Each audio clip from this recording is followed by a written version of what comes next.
ईशाद्या सुमनसः सर्वार्थानामुपक्रमे यन्नत्वा कृतकृत्या स्युः तन्नमामि गजाननं शरदिन्दुविकासमन्दहासां स्फुरदिन्दीवरलोचनाभिरामाम् अरविन्दसमानसुन्दरास्याम् अरविन्दासनसुन्दरीमुपासे शरदिन्दुसुन्दररुचिश्चेतसि सा मे गिरां देवी अपहृत्य तमः सततमर्थानखिलान् प्रकाशयतु श्रुतिस्मृतिपुराणानामालयं करुणालयं नमामि भगवत्पादशङ्करं लोकशङ्करं व्यासाय विष्णुरूपाय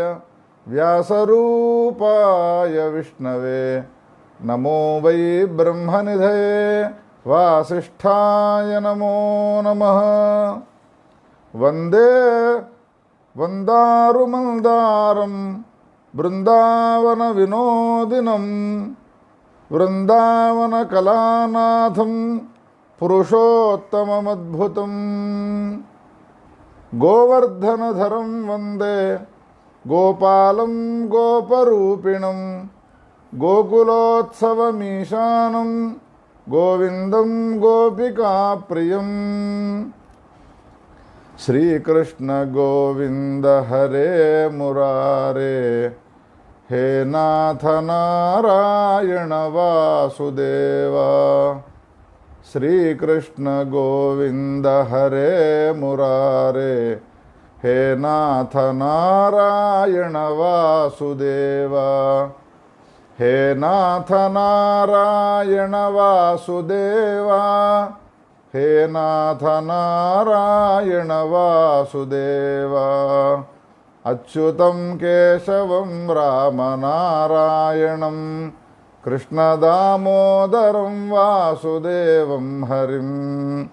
अच्युतं केशवं रामनारायणं कृष्णदामोदरं वासुदेवं हरिम्। गोवर्धनधरं वन्दे गोपालं गोपरूपिणं गोकुलोत्सवमीशानं गोविन्दं गोपिकाप्रियं। गोपालकृष्ण भगवान की जय। गौरी शंकर भगवान की जय। नमः पार्वती पतये हर हर महादेव हर। प्रातस्मरणीयुलु దక్షిణాంనాయ పీఠాధీశ్వరులు జగద్గురు సార్వభౌములు శ్రీ భారతీ తీర్థ మహాస్వామి వారికి, తత్కరకమల సంజాతులు విధుశేఖర భారతీ మహాస్వామి వారి చరణారవిందాలకు అనేక సాష్టాంగ ప్రణామాలను సమర్పించుకుంటూ, పురుషోత్తమ మాసాన్ని పురస్కరించుకొని ఆ మాసానికి సంబంధించిన మహాత్మ్యాన్ని, అదేవిధంగా భాగవతోత్తములకు సంబంధించినటువంటి చరిత్రను వినాలనేటువంటి తలంపుతో ఆరంభించినటువంటి ఈ కార్యక్రమంలో రెండవ నాటి సభలో ప్రవేశిస్తున్న మనందరినీ ఆ వాసుదేవుడు రాధామాధవుడు రక్షించుగాక. అన్ని మాసాల్లోకెల్లా ఉత్తమమైనటువంటి మాసము పురుషోత్తమ మాసము. గడిచిన భాగంలో మనం విన్నాము, పురుషోత్తమ మాసానికి ఒక శరీర రూపకల్పనం చేసి వ్యాస భగవానుడు మలమాసం అనే పేరుతో పిలువబడేటువంటి నేను బ్రతకడం కంటే మరణించడమే శ్రేయస్కరమైనది అని భావించి నారాయణమూర్తి సమీపానికి వెళ్ళి తన గోడును వినిపించుకోగా, నారాయణమూర్తి గోలోకాధీశ్వరుడైనటువంటి రాధామాధవుని సమీపానికి తీసుకువెళ్ళి ఈ మలమాసము యొక్క విషయాన్నంతా చెప్పగా, అప్పుడు నవ్వి, అన్ని మాసాల కంటే నీవు ఉత్తమమైనటువంటి మాసముగా ఉండేట్టుగా నేను చేస్తాను, అన్ని మాసముల కంటే నేనే నీకు అధిపతిగా ఉండేట్టుగా నిన్ను అనుగ్రహిస్తాను. మిగతా మాసములన్నీ కూడా నా అంశ సంభూతులైనటువంటి వాళ్ళు అధిపతులు ఉంటూ ఉండగా అధిక మాసం అనే పేరుతో పిలువబడేటువంటి నీకు పురుషోత్తముడనైనటువంటి నేనే అధిపతినై ఉంటాను. ఈనాటి నుండి నిన్ను పురుషోత్తమ మాసం అనే పేరుతో పిలుస్తారు అనేటువంటి వరాన్ని అనుగ్రహించినాడు ఇత్యాది కథలనన్నిటిని కూడా చెప్పుకున్నాం. అదేవిధంగా ఈ అధిక మాసానికి సంబంధించినటువంటి వైశిష్ట్యాన్ని తెలియపరిచేటువంటి కృష్ణుని కథను కూడా విన్నాము. పాండవుల సమీపానికి కృష్ణుడు వెళ్ళడము, కృష్ణుడు కోపానికి రావడము, అర్జునుని యొక్క స్తోత్రాన్ని విన్నటువంటి కృష్ణుడు శాంతచిత్తుడై అధిక మాసానికి సంబంధించినటువంటి మహాత్మ్యాన్ని గురించి పాండవులకు వినిపించేంత వరకు నిన్నటి కథలో మనం విన్నాం. సర్వేషామపి మాసానాం ఉత్తమోయం మయా కృతః అతస్త్వమధి మాసస్య చింతాం త్యక్త్వా రమాపతే గచ్చ వైకుంఠమతులం గృహీత్వా పురుషోత్తమం. ఈ పురుషోత్తమ మాసము అన్ని మాసముల కంటే ఉత్తమమైనటువంటి మాసముగా నేను దీన్ని అనుగ్రహించినాను. అందుకని హే వైకుంఠాధిపతి అయిన నారాయణ, నీవు నిశ్చింతగా ఈ మాసాన్ని స్వీకరించి వైకుంఠలోకానికి వెళ్ళవయ్యా అని ప్రభు అయినటువంటి రాధామాధవుడు గోలోకాధీశుడు ఈ విధంగా అనుగ్రహించినాడు.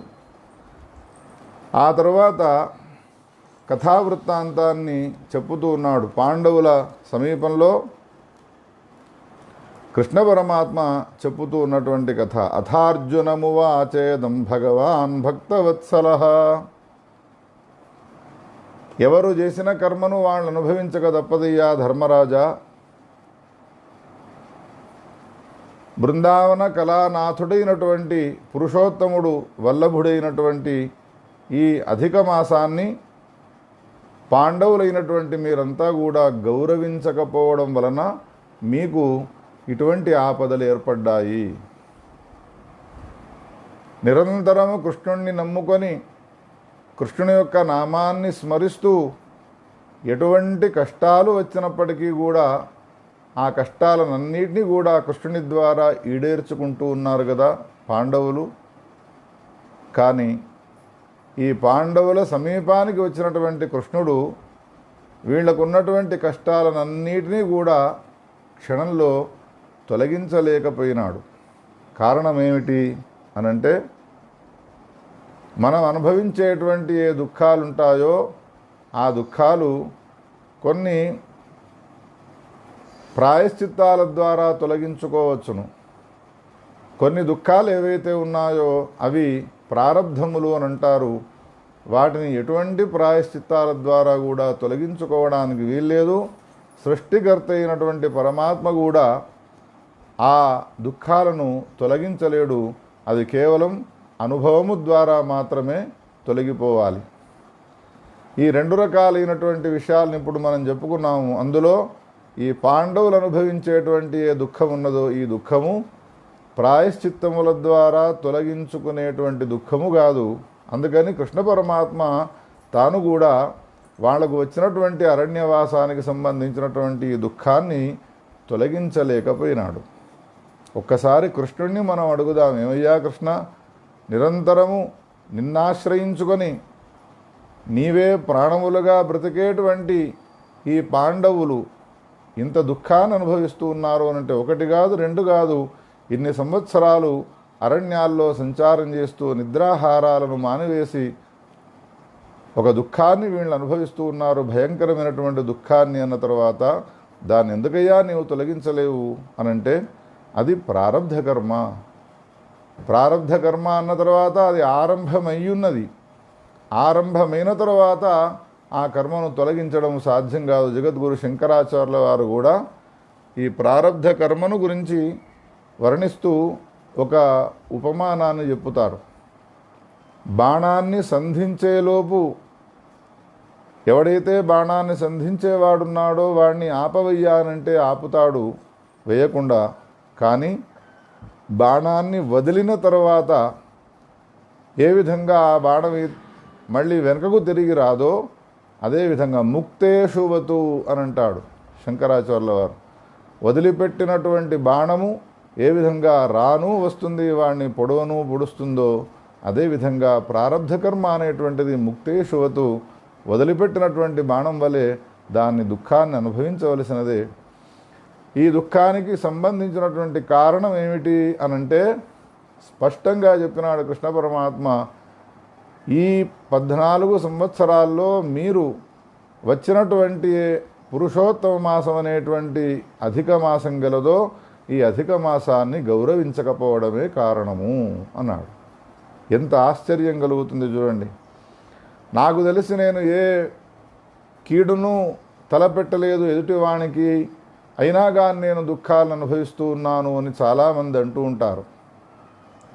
కొన్ని కాలాల్లో చేయవలసినటువంటి పుణ్యకర్మలను ఆచరించకపోయినట్టయితే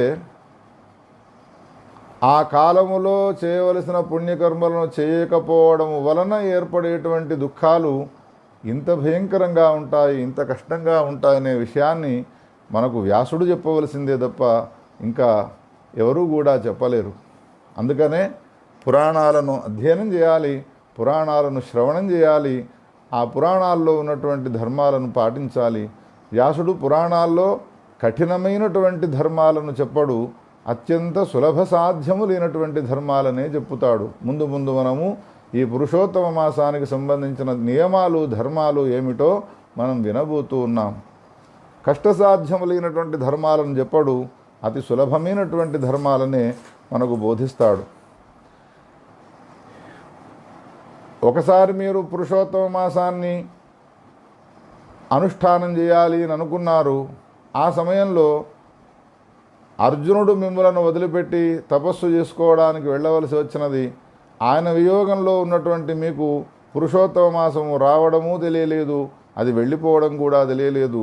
ఆ పురుషోత్తమ మాసంలో కనీసము దాన ధర్మాలు యజ్ఞయాగాదులు ఏవి కూడా మీరు ఆచరించలేదు, కృష్ణానుస్మరణను ఎక్కువగా చేయలేదు అని ఏ సందర్భాల్లో ఈ అధిక మాసం అనే పేరు గల పురుషోత్తమ మాసం వచ్చినదో అప్పుడు మీరు దాన్ని నిరాదరణ చేయడం వలన ఈ కర్మను, ఈ దుఃఖాన్ని మీరు తప్పనిసరిగా అనుభవించవలసి వస్తున్నదయ్యా ధర్మరాజా అని అందరూ దుఃఖాన్ని అనుభవించడానికి గల కారణాన్ని వివరించి, ఈ అందరిలోకెల్లా సరే పాండవులమైనటువంటి మేమేదో దుఃఖాన్ని అనుభవిస్తూ ఉన్నాము, కానీ మాతో పాటు ఈ పాంచాలి అయినటువంటి ఈ ద్రౌపదీదేవి ఉన్నదో ఈమె కూడా దుఃఖాన్ని అనుభవించడానికి గల కారణం ఏమిటయ్యా అని అడిగితే అప్పుడు ఆ ద్రౌపదీదేవికి సంబంధించినటువంటి పూర్వజన్మ వృత్తాంతాన్ని చెప్పడం ప్రారంభించినాడు కృష్ణ పరమాత్మ.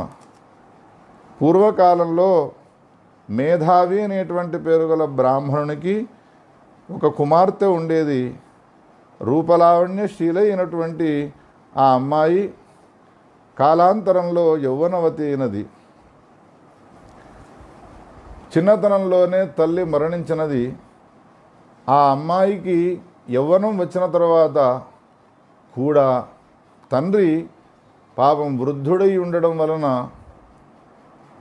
అమ్మాయికి తగినటువంటి వరుణ్ణి అన్వేషించి సకాలంలో వివాహం చేయలేకపోయినాడు.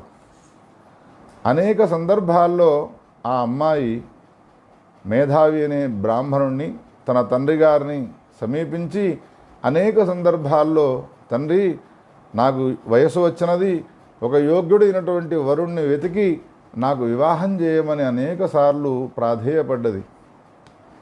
తన అమ్మాయిని చిన్నప్పటి నుండి చూస్తూ ఉన్నాడు కాబట్టి గుణవతి అయినటువంటి తన అమ్మాయికి యోగ్యుడైనటువంటి వరుణ్ణి వెతికి తీసుకువచ్చి వైభవంగా వివాహం చేయాలి అని భావించి అనేక దేశాలు తిరిగినాడు. యోగ్యుడైనటువంటి వరుడు దొరకకపోవడంతో చాలా బాధపడ్డాడు.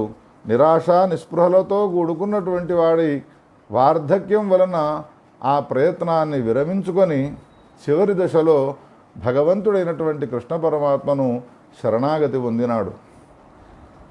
ఏమంటాడు అనంటే, శ్రీకృష్ణ గోవింద హరే మురారే రాధేశ దామోదర దీననాథ మాం పాహి సంసార సముద్రమగ్నం నమో నమస్తే హృషికేశ్వరాయ మాం పాహి సంసార సముద్రమగ్నం నమో నమస్తే హృషికేశ్వరాయ. హే రాధేశ దామోదర దీనవత్సల, సంసారం అనేటువంటి సముద్రంలో మునిగిపోయేటువంటి నన్ను రక్షించవయ్యా, ఇంద్రియ లోలుపడనేటువంటి నన్ను రక్షించవయ్యా అని కృష్ణుణ్ణి స్మరణ చేస్తూ అమ్మాయికి యోగ్యుడైనటువంటి వరుణ్ణి తీసుకువచ్చి వివాహం చేయలేక చివరికి ప్రాణత్యాగం చేసుకున్నాడు, మరణించినటువంటి తండ్రి గారిని చూచి దీనాది దీనంగా విలపించింది గుణవతి అమ్మాయి. మేధావి మరణించినాడు. తన తండ్రికి సంబంధించినటువంటి ఆ మరణ వార్తను తట్టుకోలేక, సమీపంలో ఎవ్వరూ లేక తల్లి కూడా చిన్నతనంలోనే మరణించడంతో ఎంతో దుఃఖాన్ని అనుభవించినది. పరిసరాల్లో ఉండేటువంటి ఆశ్రమవాసులైనటువంటి ఏ ఋషీశ్వరులు ఉన్నారో, ఏ బ్రాహ్మణోత్తములు ఉన్నారో వాళ్ళంతా కూడా వచ్చి అమ్మాయిని ఓదార్చి మరణించినటువంటి తండ్రికి చేయవలసినటువంటి అంత్య సంస్కారాన్నంతా కూడా చేసి ఎక్కడి వాళ్ళక్కడికి వెళ్ళిపోయినారు. చిన్నతనంలో తల్లి మరణించినది, అన్నదమ్ములు ఎవ్వరూ లేరు. నా అనుకునేటువంటి ఏ తండ్రి ఉన్నాడో ఆ తండ్రి కూడా ఆకస్మికంగా మరణించినాడు. ఇప్పుడు తన పరిస్థితి ఏం కావాలి? ఆశ్రమంలో నివాసం చేస్తూ ఉన్నటువంటి ఆ గుణవతి నిరంతరము భగవంతుని యొక్క స్మరణ చేస్తూ కాలాన్ని గడుపుతూ ఉన్నది. ఈ కథనంతా కూడా బదరీనాథుడైనటువంటి నారాయణమూర్తి భక్తవత్సలుడైనటువంటి నారదమూర్తికి బోధిస్తూ ఉన్నాడు. నారాయణుడు నారదునికి చెప్పేటువంటి ఈ కథాభాగాన్నంతా కూడా సూతుడు శౌనకాది మునీశ్వరులకు వివరిస్తూ ఉన్నాడు. గోపాలకృష్ణ భగవానికి జై. గోవర్ధనధరం వందే గోపాలం గోపరూపిణం గోకులోత్సవమీశానం గోవిందం గోపికా ప్రియం. ఈ విధంగా దీనాతి దీనంగా దుఃఖాన్ని అనుభవిస్తూ తన భవిష్యత్తు ఏమిటి, తాను ఎక్కడికి వెళ్ళాలి, తనను ఆదుకునేటువంటి వాళ్ళెవరు అని ఈ విధంగా దుఃఖాన్ని అనుభవిస్తూ భగవత్ చింతన చేస్తూ ఉన్నటువంటి ఆమె ఆశ్రమానికి తన తండ్రి గారి మేధావి యొక్క తండ్రి గారి చిన్ననాటి స్నేహితుడు ఈశ్వరాంశ సంభూతుడైనటువంటి దుర్వాస మహాముని ఎదురుచ్ఛయ ఆ ఆశ్రమానికి చేరుకున్నాడు. వచ్చినటువంటి దుర్వాసునికి అతిథి మర్యాదలనన్నిటిని కూడా చేసినది ఆ అమ్మాయి. తన స్నేహితుడైనటువంటి మేధావి మరణాన్ని గురించి తెలుసుకున్నాడు, చాలా బాధపడ్డాడు, చింతించినాడు. పరస్పరము సంభాషణ జరిగి ఆ దుర్వాస మహాముని ఎప్పుడైతే ఆశ్రమం నుండి బయలుదేరి వెళ్ళాలి అని అనుకుంటూ ఉన్నాడో అప్పుడు ఆ అమ్మాయి దుర్వాసుని యొక్క పాదాలపైన పడి ప్రార్థన చేస్తూ ఉన్నది.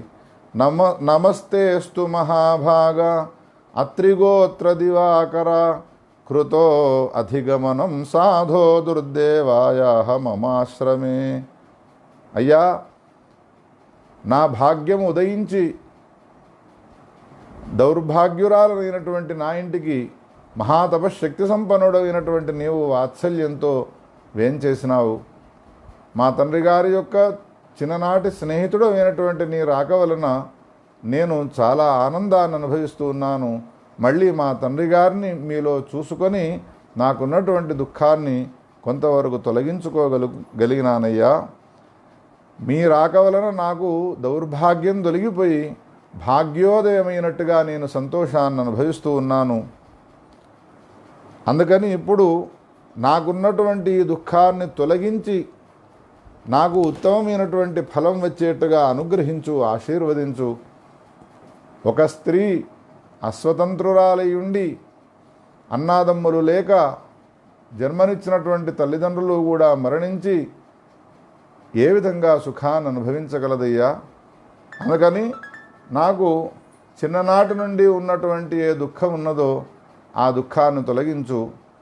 నేను ఎవరికైనా భార్యను కావాలి, నన్నెవరైనా యోగ్యుడైనటువంటి వరుడు వివాహం చేసుకోవాలి, ఉత్తమమైనటువంటి పురుషుణ్ణి నేను వివాహమాడాలి, దానికి అనుకూలమైనటువంటి ఏదైనా ఒక అనుష్ఠానం ఉంటే నాకు వివరించి చెప్పినట్టయితే నేను ఆ అనుష్ఠానాన్ని చేసి తప్పకుండా మీ అనుగ్రహంతో ఒకనికి నేను ఇల్లాలుగా అవుతాను, నన్ను అనుగ్రహించండి, ఆశీర్వదించండి అని ఈ విధంగా ప్రార్థన చేస్తే చాలా సంతోషపడి దుర్వాసుడు ఆ గుణవతితో అంటున్నాడు, చాలా చక్కని ప్రశ్నలు వేసినావే, తప్పకుండా నీకు యోగ్యుడైనటువంటి వరుడు దొరికేటువంటి ఉపాయాన్ని నేను చెప్పుతాను. ప్రభు అయినటువంటి శ్రీమన్నారాయణమూర్తి అధిష్టాత అయినటువంటి మాసాల్లోకెల్లా ఉత్తమమైనటువంటి మాసము పురుషోత్తమ మాసం అనేటువంటి మాసము కొన్ని రోజుల్లో రాబోతున్నది. శృణు సుందరి వక్ష్యామి గుహ్యాద్ గుహ్యతరం మహతు ఆఖ్యేయం నైవ కస్యాపి త్వదర్థంతు విచారితం. నిజానికి నేను చెప్పబోయేటువంటి ఈ మాటలున్నాయో ఇవి చాలా రహస్యభూతములైనటువంటివి, ఎవరికీ కూడా చెప్పకూడనటువంటివి అయినప్పటికీ కూడా నీవు నా పుత్రికతో సమానమై ఉన్నావు కాబట్టి నీకు నేను చెప్పుతూ ఉన్నాను, ఈ రహస్యమైనటువంటి మాటలను నీవు చాలా జాగ్రత్తగా వినవమ్మా అని ఆ మేధావి కూతురుకు ఈ విషయాలు చెప్పుతూ ఉన్నాడు దుర్వాస మహాముని.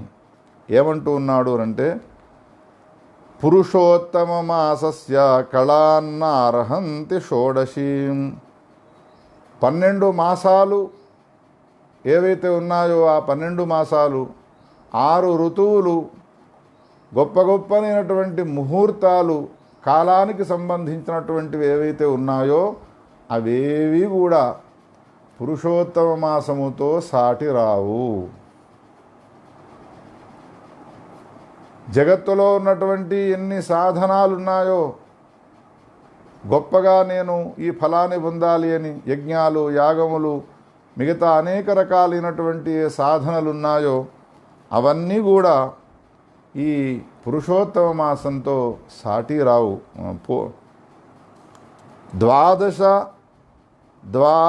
సహస్రాణి గంగా స్నానేన యత్ఫలం 12 సహస్రాణి 12,000 సంవత్సరాలు గంగా స్నానం చేస్తే ఏ పుణ్యం ఉంటుందో.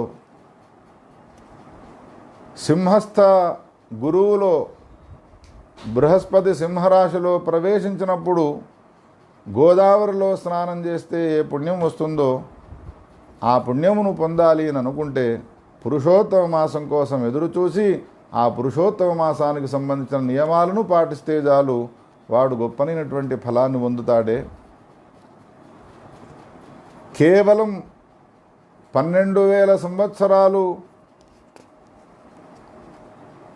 గంగా స్నానం చేయడం వలన వచ్చే పుణ్యాన్ని, సింహస్థ గురువులో గోదావరిలో స్నానం చేసేటువంటి పుణ్యాన్ని పొందాలి అంటే పురుషోత్తమ మాసంలో ఒక్కసారి స్నానం చేస్తే చాలు ఆ పుణ్యాన్ని వాడు పొందగలుగుతాడు.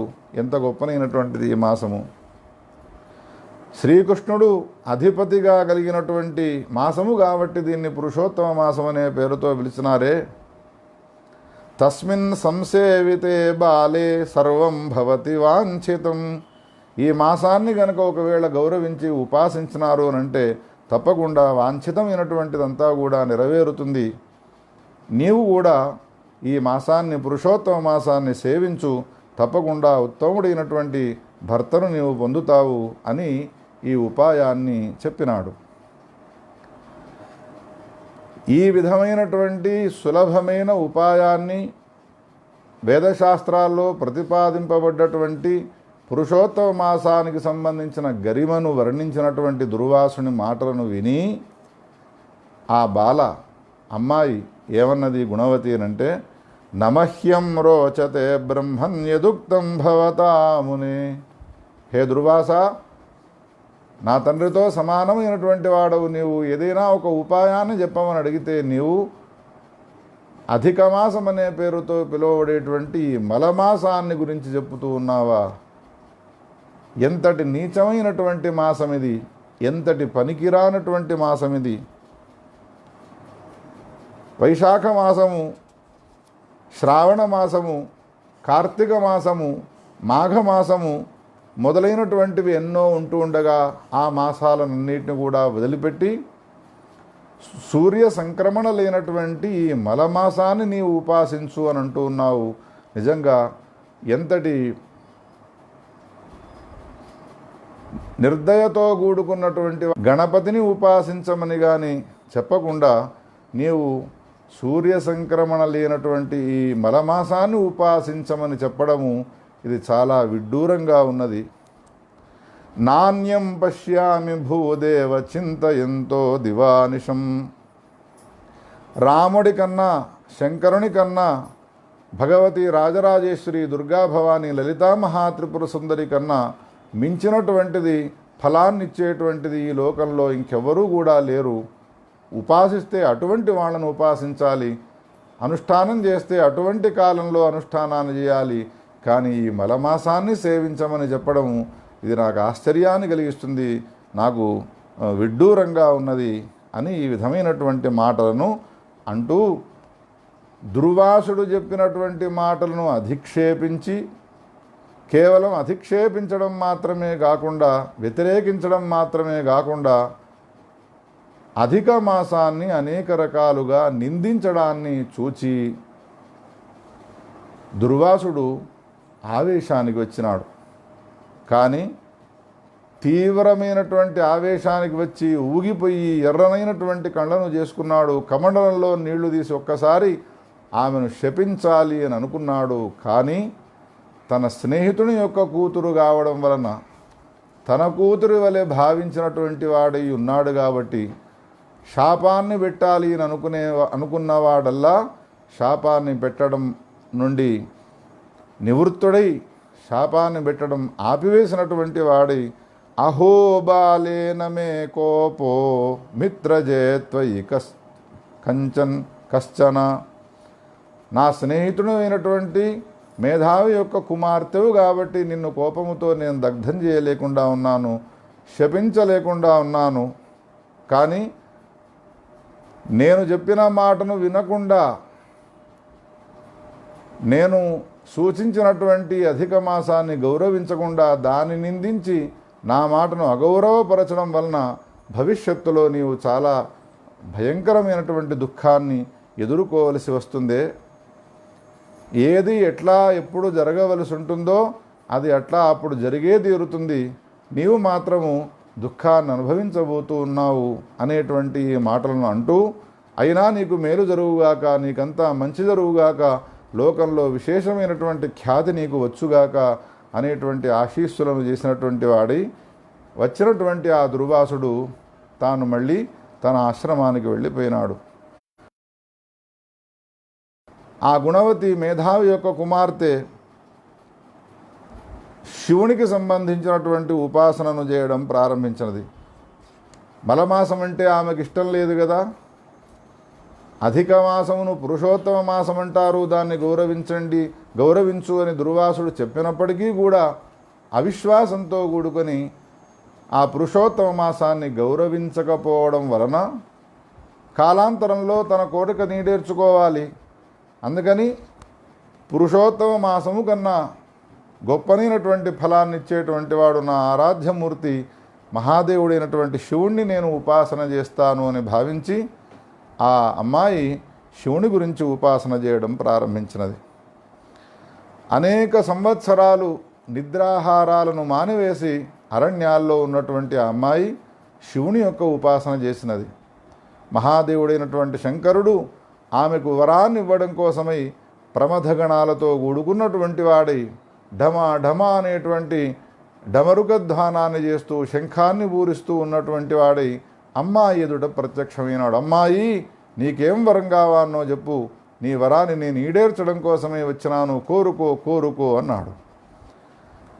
తపస్సులో నిమగ్నై ఉన్నటువంటి ఆమె కళ్ళు తెరిచి ఎప్పుడైతే ఎదుట మహాదేవుడైనటువంటి శివుని స్వరూపాన్ని దర్శించినదో, ప్రమథగణ పరివేష్టితుడైనటువంటి కైలాసాధీశుడైనటువంటి మహాదేవుణ్ణి చూచినదో, తాను కోరవలసినటువంటి ఏ కోరిక ఉన్నదో ఆ కోరికను మహాదేవుని ఎదుట విన్నవించుకున్నది. తత్తరపాటుతో ఆ కోరికను అడుగుతూ ఉన్నది.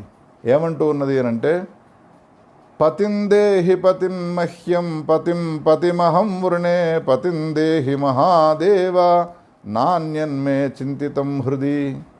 భర్తనివ్వవయ్యా, భర్తను అని, ఇంతకన్నా నేను ఇంకొక కోరికను కోరను అని 5 మార్లు ఈ మాటనన్నది. అనగానే మహాదేవుడు అయినటువంటి శంకరుడు, అమ్మాయి, నీవు కోరినటువంటి కోరిక సఫలమవుతుంది తప్పకుండా. నీవు భర్తను కావాలని 5 సార్లు అన్నావు కాబట్టి 5గురు భర్తలు నీకు అవుదురుగాక, యోగ్యులైనటువంటి వాళ్ళు నీకు భర్తలుగా వత్తురుగాక అని ఈ విధమైనటువంటి అనుగ్రహాన్ని ఇవ్వగానే ఒక్కసారి ఆశ్చర్యచకితురాలై ఆ గుణవతి శివుణ్ణి అడుగుతూ ఉన్నది, అయ్యా శంకరా, భర్త కావాలనే ఉద్దేశంతో నేను తపస్సు చేసి నిన్ను ప్రసన్నుణ్ణి చేసుకుంటే నా విషయంలో నీవు వరమిచ్చే సందర్భంలో 5గురు భర్తలు అని ఇస్తూ ఉన్నావు. ఇది లోక విడ్డూరమైనటువంటి విషయం కదా. ఒక భర్త నాకు కావాలి అని నేను అడిగితే నీకు 5గురు భర్తలు వస్తారు అని అంటూ ఉన్నావు. ఎంతవరకు సమంజసమయ్యా అని అడిగితే అప్పుడు మహాదేవుడు అన్నాడు, 5 సార్లు పతిందేహి అని నీవు అన్నావు కాబట్టి 5గురు భర్తలు నీకు వస్తారు. ఇదొక కారణమైతే, రెండవ కారణము లోక విడ్డూరమైనటువంటి వరాన్ని నేను పొందుతూ ఉన్నాను అని నీవు అనుకుంటూ ఉన్నావు. ఎందుకు ఈ విధమైనటువంటి పరిస్థితి నీకు వాటిల్లినది అనంటే, నా అంశ సంభూతుడైనటువంటి దుర్వాసుడు నీ ఆశ్రమానికి వచ్చినప్పుడు ఆ ఆశ్రమంలో అతిథి మర్యాదలన్నీ ఇచ్చిన తర్వాత నాకున్నటువంటి కష్టం తొలగిపోయి నేను ఒక గొప్పదైనటువంటి భర్తకు నేను ధర్మపత్రిని కావాలంటే ఉపాయాన్ని చెప్పమని నీవు అడిగినప్పుడు దుర్వాసుడు పురుషోత్తమ మాసానికి సంబంధించిన మహాత్మ్యాన్ని వివరించి ఆ పురుషోత్తమ మాస నియమాలను పాటించినట్టయితే నీకు ఉత్తముడైనటువంటి వరుడు వస్తాడు అని చెప్పితే ఆయన మాటను నిరాదరణ చేయడమే కాకుండా పురుషోత్తమ మాసమైనటువంటి అధిక మాసాన్ని నీవు అధిక్షేపించినావు, నిందించినావు. దాని ఫలాన్ని నీవు అనుభవించి తీరవలసినదేనమ్మా. ఇంతకంటే ఏమీ చేసే పరిస్థితి లేదు. ఎవరైతే మానవ జన్మ ఎత్తినటువంటి వాళ్ళు ఉంటారో వాళ్ళు పాపాన్ని గనక చేసినట్టయితే ఆ పాపానికి సంబంధించినటువంటి దుఃఖాన్ని అనుభవించి తీరవలసినదే. ఎంత పెద్ద గొప్పనైనటువంటి వైద్యుడవుగాక రోగగ్రస్తుడైనటువంటి రోగికి వచ్చినటువంటి రోగాన్ని క్షణకాలంలో అంతర్ధానం చేయలేడు. 3 రోజులు నేను మందులు ఇస్తాను, ఈ మందులను నీవు వాడు, 3 రోజుల తర్వాత నీకు జ్వరం తగ్గుతుంది అని అంటాడు.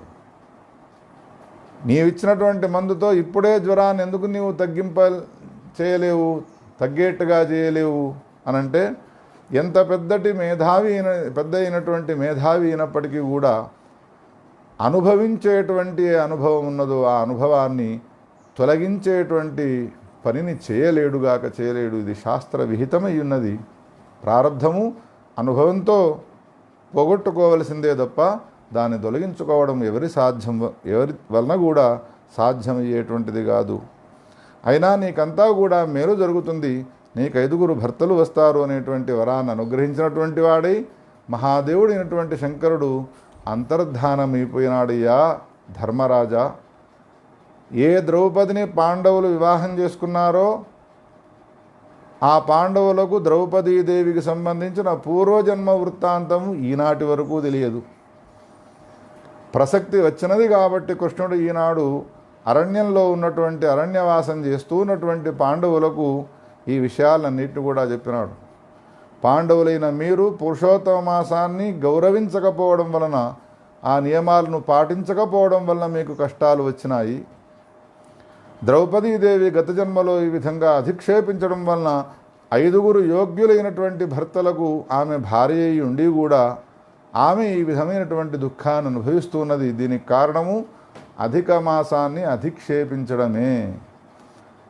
పురుషోత్తమ మాసానికి సంబంధించిన నియమాలను పాటించినా పాటించకపోయినా పురుషోత్తమ మాసాన్ని గౌరవించి పురుషోత్తమ మాసాన్ని నిందించకుండా ఉంటే చాలు. వానికి ఏ విధమైనటువంటి దుఃఖాలు రావు అనేటువంటి విషయాన్ని మనకు చెప్పకుండా ఈ కథామూలకంగా వ్యాస భగవానుడు చెప్పుతూ ఉన్నాడు. నిందించకుండా దాన్ని గౌరవిస్తే చాలు, గౌరవించేటువంటి లక్షణం గల వానికి ఏ దుఃఖాలు రావు, ఉన్న తర్వాత నియమాలు పాటించిన వానికి ఎంత గొప్పనైనటువంటి ఫలం వస్తుంది అనేటువంటి ఉద్దేశంతో ఈ కథలనన్నిటిని కూడా రాసినాడు బృహన్నారదీయ పురాణంలో వ్యాస భగవానుడు. ఇదైన తర్వాత కొంతకాలంలోనే ఆ శరీరాన్ని వదిలిపెట్టి అగ్నిగుండములో నుండి ద్రుపద మహారాజు గారు చేసేటువంటి ఆ యాగంలో అయోనిజగా ఆవిర్భవించి ద్రౌపది అనేటువంటి పేరును పొందినది. యోగ్యురాలైనటువంటి ఆమెకు వివాహం చేయాలి అనేటువంటి సంకల్పం కలిగినది. ఆ సందర్భంలో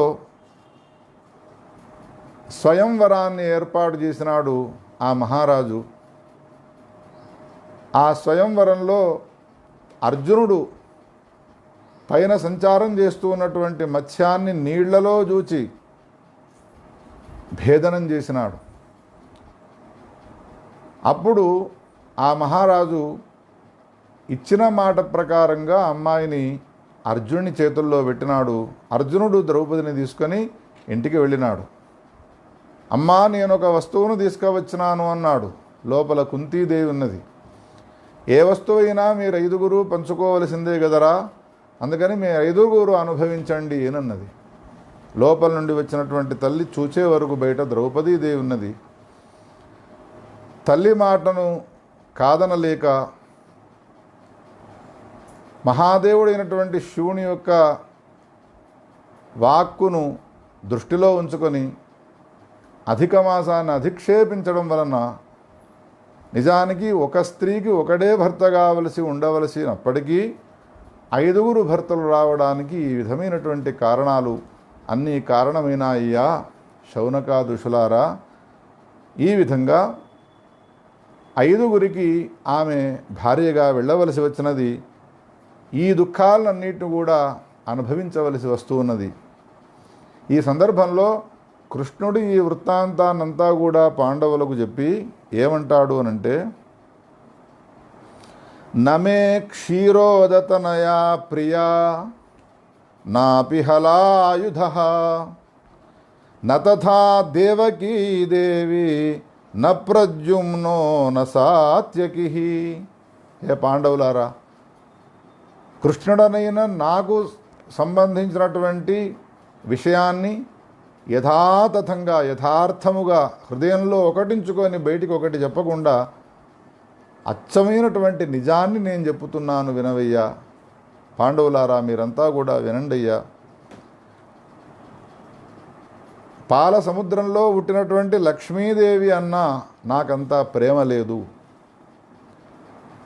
నా తోబుట్టు అయినటువంటి హలాయుధధారి అయినటువంటి బలరాముడున్నాడో అతనన్నా నాకంత ప్రేమ లేదు. నాకు జన్మనిచ్చినటువంటి ఏ దేవకీదేవి గలదో ఆమెను కూడా నేనంతగా ప్రేమించను. చిన్నతనంలో నన్ను పెంచినటువంటి ఏ యశోదమ్మ గలదో ఆమెను కూడా నేనంతగా ప్రేమించను. పాండవులకందరికీ ఆశ్చర్యం కలుగుతున్నది. నీకు రుక్మిణీదేవి అంటే ప్రేమ లేదు, బలరాముడంటే ప్రేమ లేదు, జన్మనిచ్చినటువంటి దేవకీదేవి అంటే ప్రేమ లేదు, యశోదాదేవి ఇంటిలో పెరిగినావు, ఆమె కూడా అంటే నాకు ప్రేమ లేదు అంటున్నావు. అసలు కృష్ణుడవైన నీకు ఎవ్వరి మీద ప్రేమ లేదానయ్యా అని అడిగితే అంటాడు, యాదృశా మే ప్రియా భక్తా తాదృశో నాస్తి కశ్చన. వీళ్ళెవ్వరంటే నాకు ప్రేమ లేదు, కానీ నా భక్తులంటే మాత్రము నాకు విపరీతమైనటువంటి ప్రేమ. ఒకవేళ వీళ్ళందరి సమీపంలో ఉన్న సందర్భంలో ఎవడైనా ఒక భక్తుడు ఆర్తితో కృష్ణ కృష్ణ ముకుంద జనార్దన అని ఆర్తితో గనక పిలిచినాడు అనంటే నేను రుక్మిణీదేవిని వదిలిపెట్టైనా పరిగెత్తుకుంటూ వస్తాను, మా అన్నయ్యతో ఉన్నా నేను పరిగెత్తుకుంటూ వస్తాను, దేవకి యశోదాదేవులను కూడా వదిలిపెడతాను. అందుకని వాళ్ళకన్నా నన్ను అభిమానించి ఆర్తితో నిరంతరము భజన చేసేటువంటి ఏ భక్తులు ఉన్నారో ఆ భక్తులంటే నాకు చాలా ఇష్టమయ్యా. ఏన మే పీడితా భక్తాః తేనాహం పీడితః సదా. ద్వేష్యో మే నాస్తి తత్తుల్యో యమస్తస్య ఫలప్రదః. నావలోక్యో మయా దుష్టో దండార్థమపి పాండవ. ఇంకా ఏమంటాడు కృష్ణ పరమాత్మ పాండవులతో? ఒకవేళ నా భక్తులు ఏదైనా దుఃఖాలను అనుభవిస్తూ ఉన్నారు అనంటే ఆ దుఃఖాలను భక్తులు అనుభవించరు, నేను దుఃఖాన్ని అనుభవిస్తాను. భక్తులు కృష్ణుణ్ణి నమ్ముకొని నిరంతరము కృష్ణ స్మరణ చేసేటువంటి ఏ భక్తులు ఉంటారో వాళ్ళు అనుభవించేటువంటి ఏ దుఃఖాలు ఉన్నాయో ఆ దుఃఖాలు భక్తులు అనుభవిస్తున్నారు అని అనుకుంటారు. కానీ ఆ భక్తులు అనుభవించేటువంటి దుఃఖాలన్నీ నేను అనుభవిస్తూ ఉన్నాను. ఏనాడో చెప్పిన మాటలు ఇవన్నీ పురాణాల్లో చెప్పేటువంటివి అని అనుకుంటారు. కానీ అధునాతన కాలంలో ఈనాటి వరకు కూడా ఈ మాట మీదనే కట్టుబడి ఉన్నాడు కృష్ణ పరమాత్మ. ఇందులో ఏమాత్రం సందేహించే అవసరం లేదు. నిరంతరం కృష్ణుని యొక్క ఉపాసన చేస్తూ మన ప్రాంతంలో, మన తెలంగాణ ప్రాంతంలో కృష్ణ మందిరంలో ఉండి 3 పూటలు ఆయనను సేవిస్తూ నిరంతరము విష్ణు సహస్రనామాలు పారాయణం చేస్తూ భక్తితో కూడుకొని ఎన్నో రకాలైనటువంటి సంకీర్తనలు చేస్తూ ఉన్నటువంటి దంపతులకు ఒకనాడు దొంగలు వచ్చి ధనాన్ని దోచుకొని కట్టెలతో బాగా వెన్నులో కొట్టి వెళ్ళిపోయినారు, బంధించి.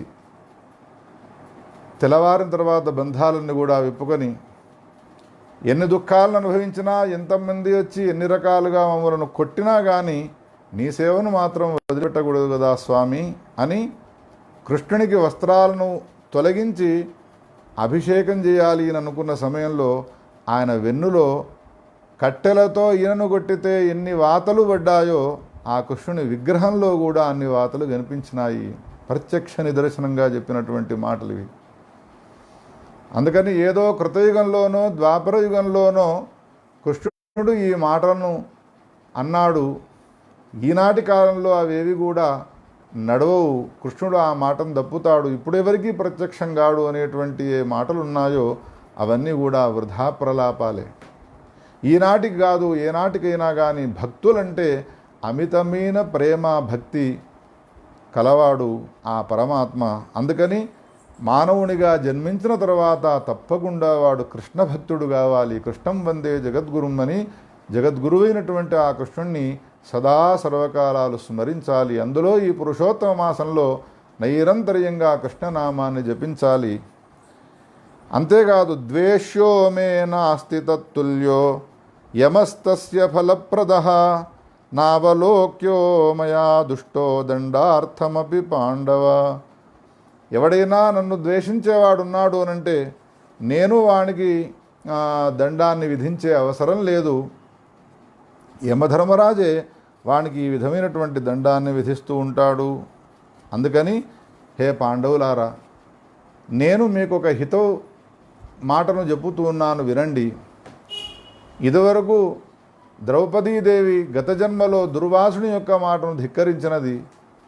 మీరు కూడా అనేక కారణాల వలన అధిక మాసాన్ని అధిక్షేపించినారు. ఇక ముందు మీకు ఏ విధమైనటువంటి దుఃఖాలు కలగకుండా ఉండాలి అని అంటే నేను మీకు ఒక ఉపాయం చెబుతూ ఉన్నాను. అనతి కాలంలో కొన్ని రోజులలోనే పురుషోత్తమ మాసము అనబడేటువంటి అధిక మాసం రాబోతూ ఉన్నది. అందుకని కష్టము లేకుండా సులభమైనటువంటి ధర్మాలతో కూడుకున్నటువంటి ఈ పురుషోత్తమ మాసాన్ని మీరంతా కూడా చక్కగా ఉపాసన చేయండి. దానివల్ల మీకంతా కూడా మేలు జరుగుతుంది, పోగొట్టుకున్నటువంటి రాజ్యాన్ని మీరు పొందగలుగుతారు అనేటువంటి ఈ మాటలన్నిటిని కూడా అన్నాడు కృష్ణ పరమాత్మ. దీనివలన మనం తెలుసుకోవలసినది ఏమిటి అంటే పరమాత్మ అయ్యుండి ఈశానుడయ్యుండి అంటే ఈశ్వర అనే పదానికి శాసించేటువంటి స్వభావం గలవాడై ఉన్నప్పటికీ కూడా ప్రారబ్ధ కర్మను తొలగించలేడు. అందుకని ప్రారబ్ధ కర్మ సంబంధమైనటువంటి దుఃఖాన్ని అనుభవించిన తరువాత మిగతా పాపజనితమైనటువంటి దుఃఖము మనకు తొలగిపోవాలి అంటే పుణ్యకర్మలను ఆచరించాలి అని,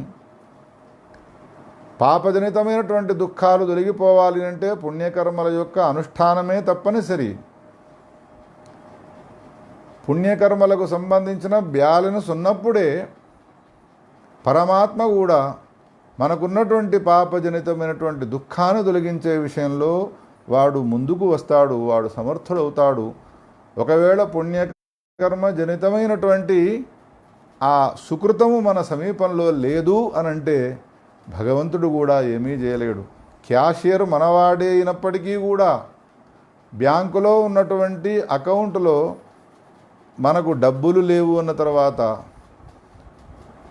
1,000 రూపాయలు ఏవయ్యా అని మనం అడిగినాము అనంటే క్యాషియర్ను, బ్యాంకులో నీ ఖాతాలో డబ్బులే లేవు, లేనప్పుడు ఏ విధంగా మనవాడే అయినప్పటికీ క్యాషియరు ధనాన్ని బ్యాంకు మూలకంగా ఇవ్వలేడో భగవంతుడు కూడా మన సమీపంలో సుకృతం అనేటువంటిది లేకపోయినట్టయితే వాడు ఏమీ చేయలేడు. అందుకని నిరంతరం మానవుడు ఈ బ్యాలెన్స్ పెంచుకుంటూ ఉండాలి. మన వెనకాల ఉన్నటువంటి పుణ్యానికి సంబంధించినటువంటి బ్యాలెన్స్ ఉన్నదో దాన్ని బాగా పెంచుకోవాలి. అది ఉన్న పళంగా పెరిగిపోవాలి అనంటే ఏం చేయాలి అనంటే, అధిక మాసం వచ్చినప్పుడు ఈ అధిక మాసంలో పరమపావనమైనటువంటి ఈ మాసంలోని 30 రోజులు కూడా ఒక్కరోజు వ్యర్థం కాకుండా ఉండేట్టుగా చూసుకోవాలి. ఒక్క క్షణము కూడా వృధా కాకుండా ఉండేట్టుగా ఉచ్ఛ్వాస నిశ్వాసలను మనం ఏ విధంగా తీస్తూ ఉన్నామో, ఉచ్ఛ్వాస నిశ్వాసలలో కృష్ణ, గోవింద, మాధవ, మధుసూదన, మహాదేవ, విశ్వనాథ, కాశీపతే, వారాణసీపతే అనేటువంటి భగవత్ సంబంధమైనటువంటి నామాన్ని ఉచ్చరిస్తూ భగవత్ ప్రీతికరమైనటువంటి ఈ మాసానికి సంబంధించిన దానాలను చేస్తూ, అభిషేకాది కార్యక్రమాలను చేసుకుంటూ, భోజనాలను పెడుతూ, దానము లేకుండా ఉండకుండా ప్రతి నిత్యము కూడా ఏదైనా ఒక వస్తువును దానం చేస్తూ, ఈ విధంగా పరోపకారం చేస్తూ, స్త్రీలను నిందించకుండా గౌరవ భావంతో కూడుకొని గురువులను గౌరవిస్తూ, వేదాలను గౌరవించి, యజ్ఞయాగాదుల యొక్క ప్రాధాన్యతను తెలుసుకుంటూ కాలాన్ని గడిపినాడు అనంటే తప్పకుండా వానికి శ్రేయస్సు లభిస్తుంది. వీటన్నిటికీ గనక ఒకవేళ వ్యతిరేకంగా ప్రవర్తించినాడు అనంటే మాత్రము దుఃఖాలపైన దుఃఖాలను వాడు అనుభవిస్తాడు. దీనికి ఎవరో కాదు, పాండవులే నిదర్శనము అనే విషయాన్ని మనకు తెలియపరచడానికి వ్యాస భగవానుడు ఈ విధంగా బృహన్నారదీయ పురాణంలో విస్తారంగా వర్ణించినాడు. న విస్మార్యా వయం సర్వే త్వదీయా జగదీశ్వరా అస్మచ్చేతో మిళిందానాం జీవనం తత్పదాంబుజం. కృష్ణుడు ఎప్పుడైతే ఈ విషయాలన్నిటి కూడా చెప్పి అధిక మాసాన్ని మీరు వదిలిపెట్టకండి, పురుషోత్తమ మాసంలో మీరు పుణ్యకర్మలను ఆచరించండి అనే విషయాలు చెప్పినాడో, తప్పకుండా పుణ్యకర్మలను ఆచరించడానికి ఉద్యుక్తులైనటువంటి ఈ పాండవులు, కృష్ణుడు వెళ్ళిపోతూ ఉన్నాడు ద్వారకా నగరానికి, అరణ్యవాసాన్ని ఇంకా కొనసాగించవలసి ఉన్నది పాండవులు. అప్పుడు పాండవులు కృష్ణునితో ఏమంటూ ఉన్నారు అంటే, హే కృష్ణ, నిరంతరము నీవు మా శరీరంలో ఉచ్ఛ్వాస నిశ్వాసల వంటి వాడవు, జీవనం నో భవానేవా. ఎంత చక్కని మాటలు అంటూ ఉన్నారు పాండవులు. చూడండి, ఇది కేవలం పాండవులు అన్నారు నీవు మాకు జీవనమని అని ఈ కథను విని ఊరుకోవడానికి వీల్లేదు.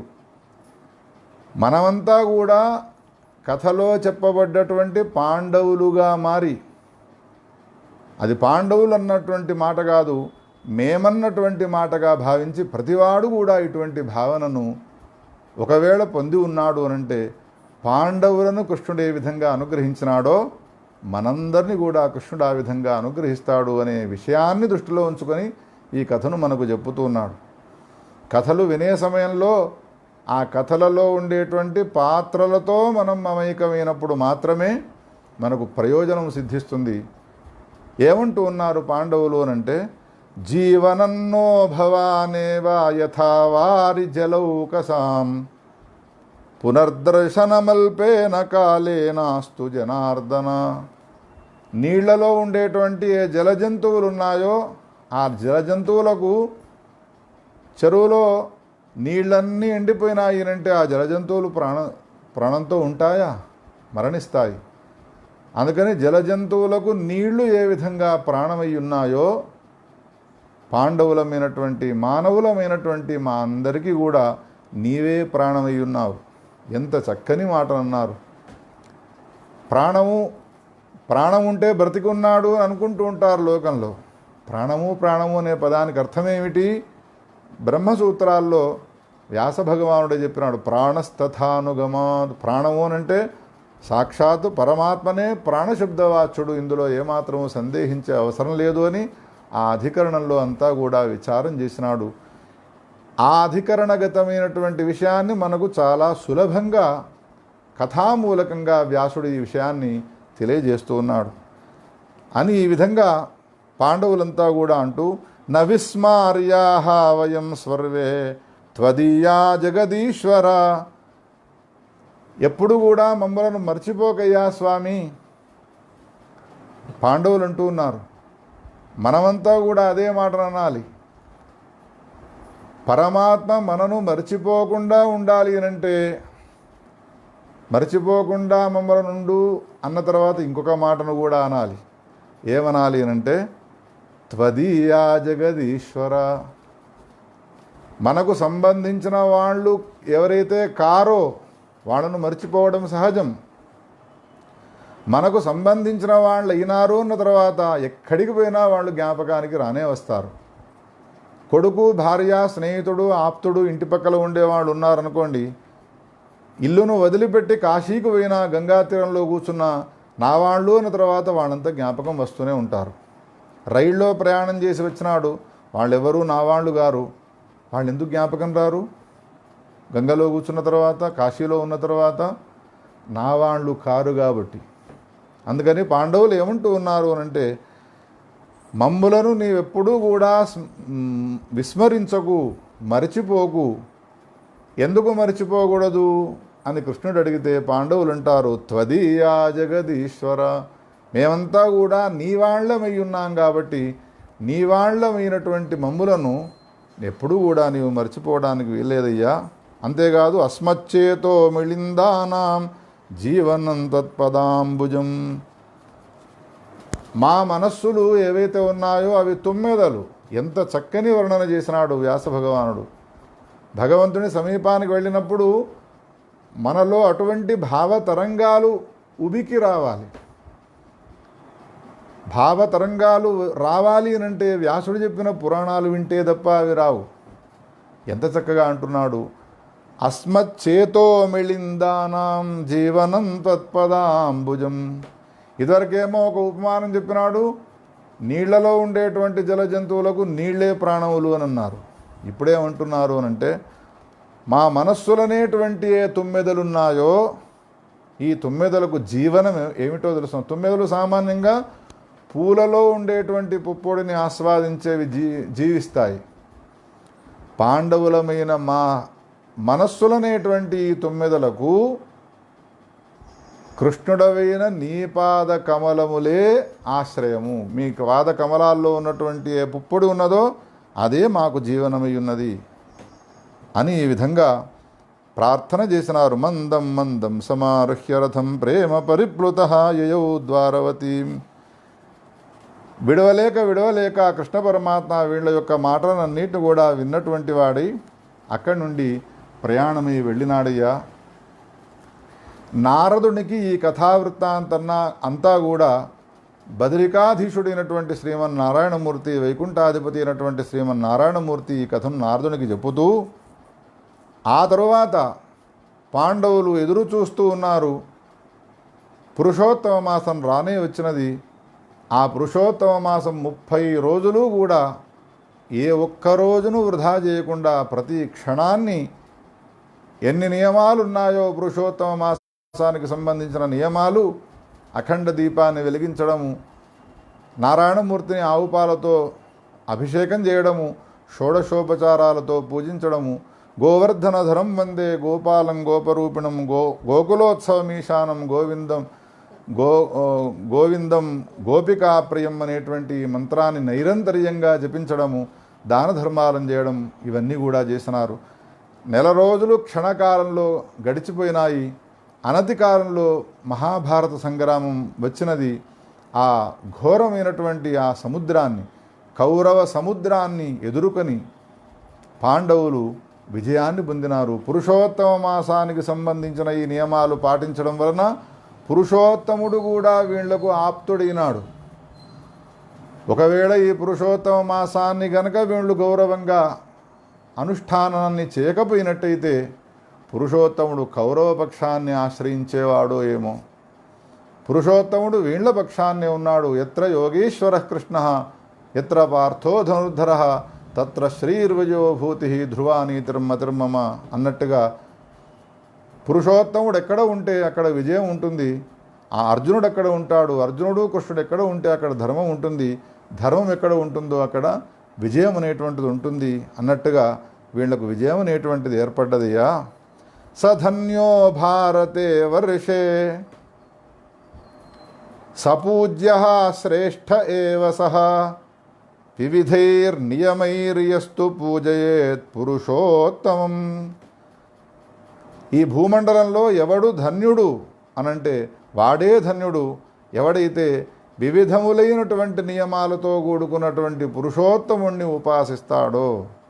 ఏవం సర్వేషు తీర్థేషు భ్రమంతః పాండునందనాః. ఈ విధంగా పాండవులు ఆ తర్వాత హస్తినాపురాన్ని కైవసం చేసుకున్నటువంటి వారై ధర్మమయమైనటువంటి పరిపాలన చేసినారయ్యా అనే ఈ కథనంతా కూడా విన్నారా. పురుషోత్తమును అధిక్షేపించడం వలన వాళ్ళకి కష్టాలు వచ్చినాయి.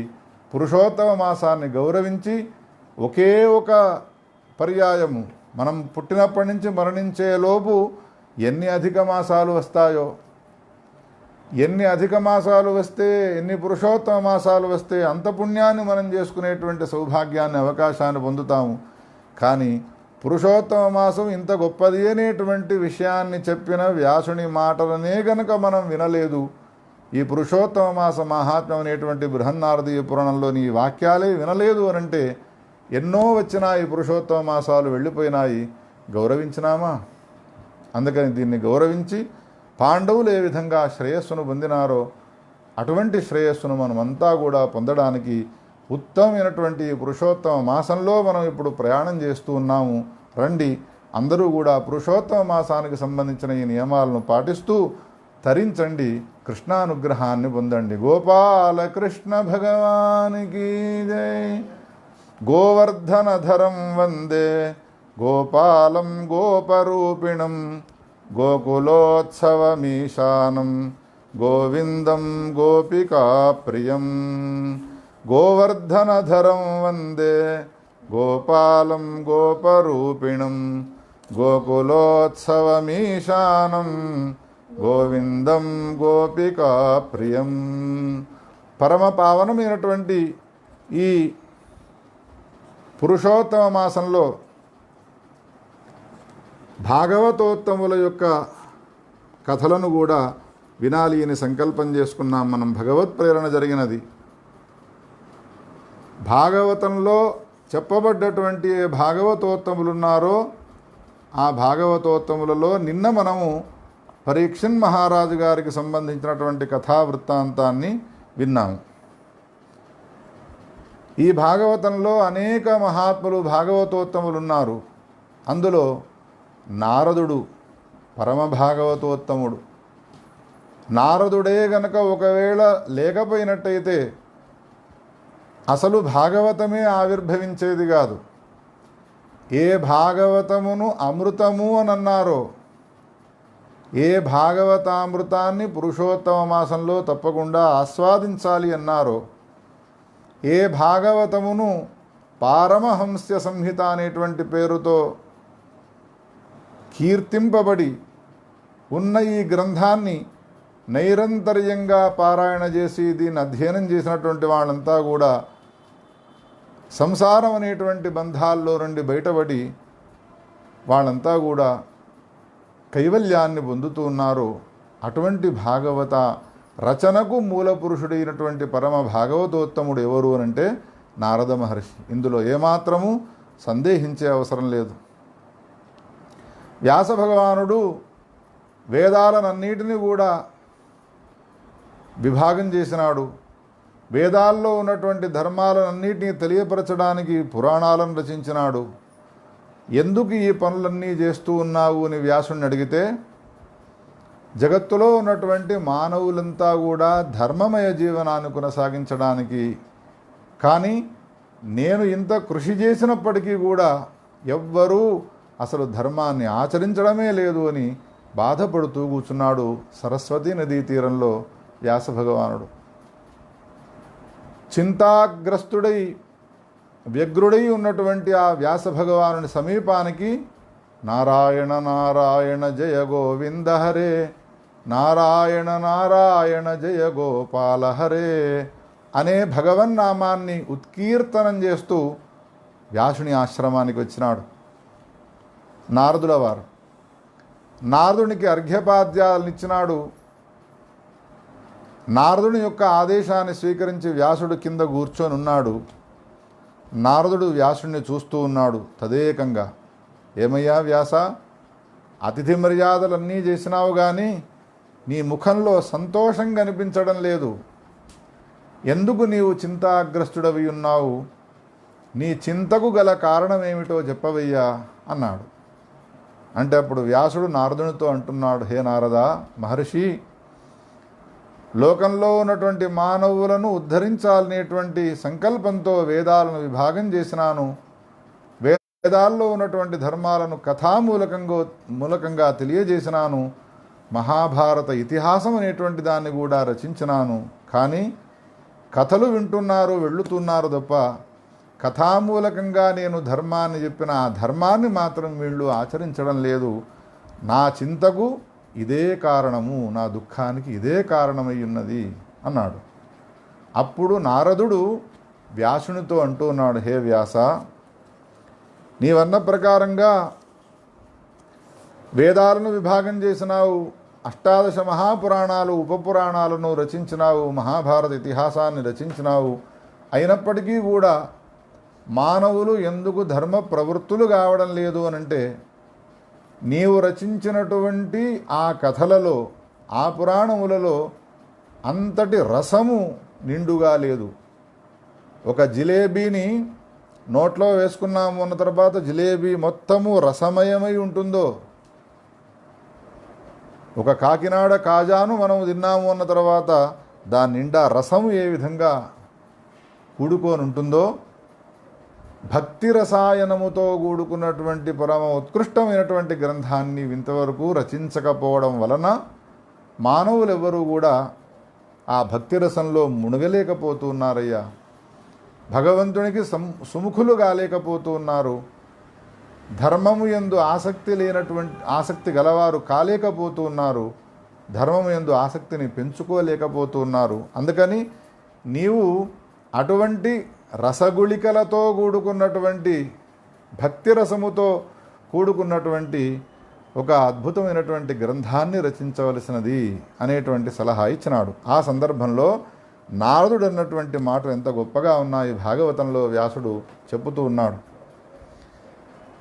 భవతా అనుదిత ప్రాయం యశో భగవతో అమలం తేనైవాసౌ నతుష్యేత మన్యే తద్దర్శనం ఖిలం యథా ధర్మాదయశ్చార్థాః మునివర్యానుకీర్తితాః న తథా వాసుదేవస్య మహిమా హి అనువర్ణితః. ఎన్నో వందల సంవత్సరాల క్రితము వ్యాసుడు రచించినటువంటి, ప్రతి ద్వాపర యుగంలో పురాణాలను రచిస్తాడు వ్యాస భగవానుడు అని పురాణంలోనే చెప్పినాడు. ద్వాపర యుగంలో రచించినటువంటి పురాణాలకు ఎంత గొప్పనైనటువంటి మహిమ ఉన్నది అనంటే, సెల్లులో ఛార్జింగ్ పెడితే అది ఎట్లయితే మళ్ళీ కొంతకాలం పని చేస్తుందో, వ్యాసునికి సంబంధించినటువంటి ఆయన రచనలైనటువంటి ఈ పురాణాల్లోని శ్లోకాలను చదవడం వలన, ఈ శ్లోకాలను వినడం వలన మనలో అటువంటి చైతన్యం ఏర్పడుతుంది. అందుకనే పురుషోత్తమ మాసంలో వ్యాసుడు రచించినటువంటి భాగవతంలోని శ్లోకాలను వినాలి, భాగవతంలోని కథలను వినాలి అనేటువంటి విషయాన్ని చెప్పినాడు. ఎంత అద్భుతమైనటువంటి మాటను అంటూ ఉన్నాడు నారదుడు వ్యాసునితో అనంటే,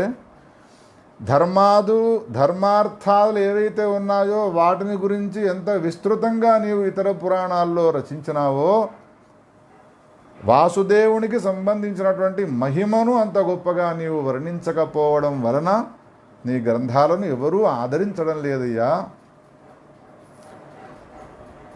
నయద్వచః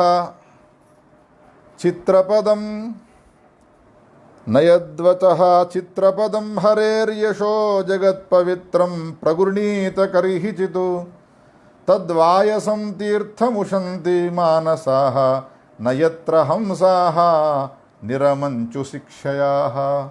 ఎంత అద్భుతమైనటువంటి మాటలు అన్నాడు అనంటే,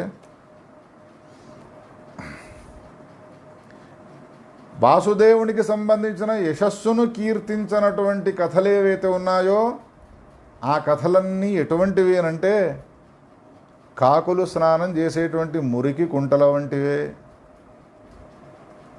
మానస సరోవరాల్లో సంచారం చేసే హంసలు పైనుండి పోతూ ఉన్నాయి, వాటికి నీళ్లు కావాలి, స్నానం చేయాలనేటువంటి కోరిక ఉన్నది. ఇక్కడ నీళ్లు బాగానే ఉన్నాయి, కానీ ఆ నీళ్లలో ఎవరు స్నానం చేస్తున్నారు? కాకులు స్నానం చేస్తూ ఉన్నాయి. పరమ పవిత్రమైన స్వచ్ఛ జలాల్లో స్నానం చేసేటువంటి హంసలు ఎంత దాహంతో ఉన్నా, ఎంత వేడిమితో ఉన్నా కానీ కాకులు స్నానం చేసేటువంటి నీళ్లలో వచ్చి స్నానం చేస్తాయ్యా. ఎంత చక్కని ఉపమానం. తాత్పర్యం ఏమిటి? వాసుదేవునికి సంబంధించినటువంటి యశస్సును కీర్తించినటువంటి ఏ కథలున్నాయో అవన్నీ కూడా కాకులు స్నానం చేసేటువంటి చెరువుల వంటివే, మురికి కుంటల వంటివే. హంసలారా మీరు వచ్చి ఇందులో స్నానం చేయండి అంటే హంసలు ఉపవాసం అయినా ఉంటాయి, స్నానం చేయకుండా అయినా ఉంటాయి, కానీ మురికి కుంటల్లో స్నానం చేయవు. స్వచ్ఛమైనటువంటి మానస సరోవరం వంటి నీళ్లలో స్నానం చేయాలి అంటే ఎంత దూరమైనా అవి పరిగెత్తుకుంటూ వెళుతాయి. వాసుదేవునికి సంబంధించినటువంటి ఏ సంకీర్తనలు, ఏ గొప్పనైనటువంటి యశస్సులతో కూడుకున్నటువంటి కవితతో కూడుకున్నటువంటి గ్రంథం ఉన్నదో ఆ గ్రంథము సాక్షాత్తు మానస సరోవరం అవుతుందయ్యా.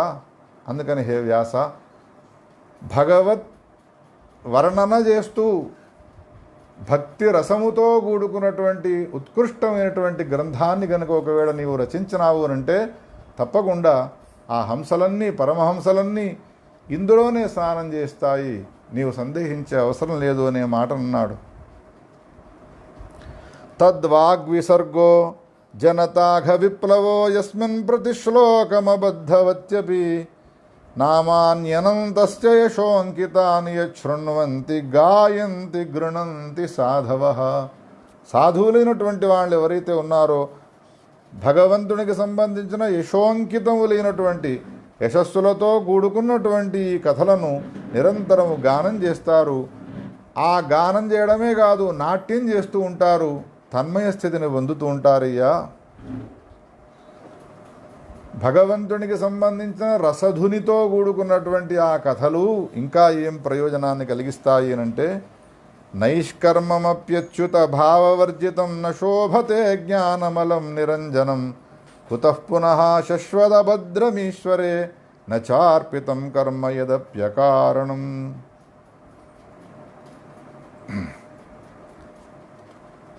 ఎవరు నైష్కర్మ్య సిద్ధిని పొందుతారో వాళ్లకు గొప్పనైనటువంటి ఫలం లభిస్తుంది అని వేదాంత శాస్త్రాలన్నీ చెప్పుతూ ఉన్నాయి. వేదాల్లో చెప్పబడ్డటువంటి యజ్ఞయాగాదులను ఆచరించాలి, కానీ ఆ యజ్ఞమునకు సంబంధించిన ఫలాన్ని అపేక్షించకూడదు. సోమయాగం చేయాలి, ఎందుకు చేయాలి సోమయాగాన్ని? స్వర్గం కావాలి అనుకునేవాడు చేయాలి.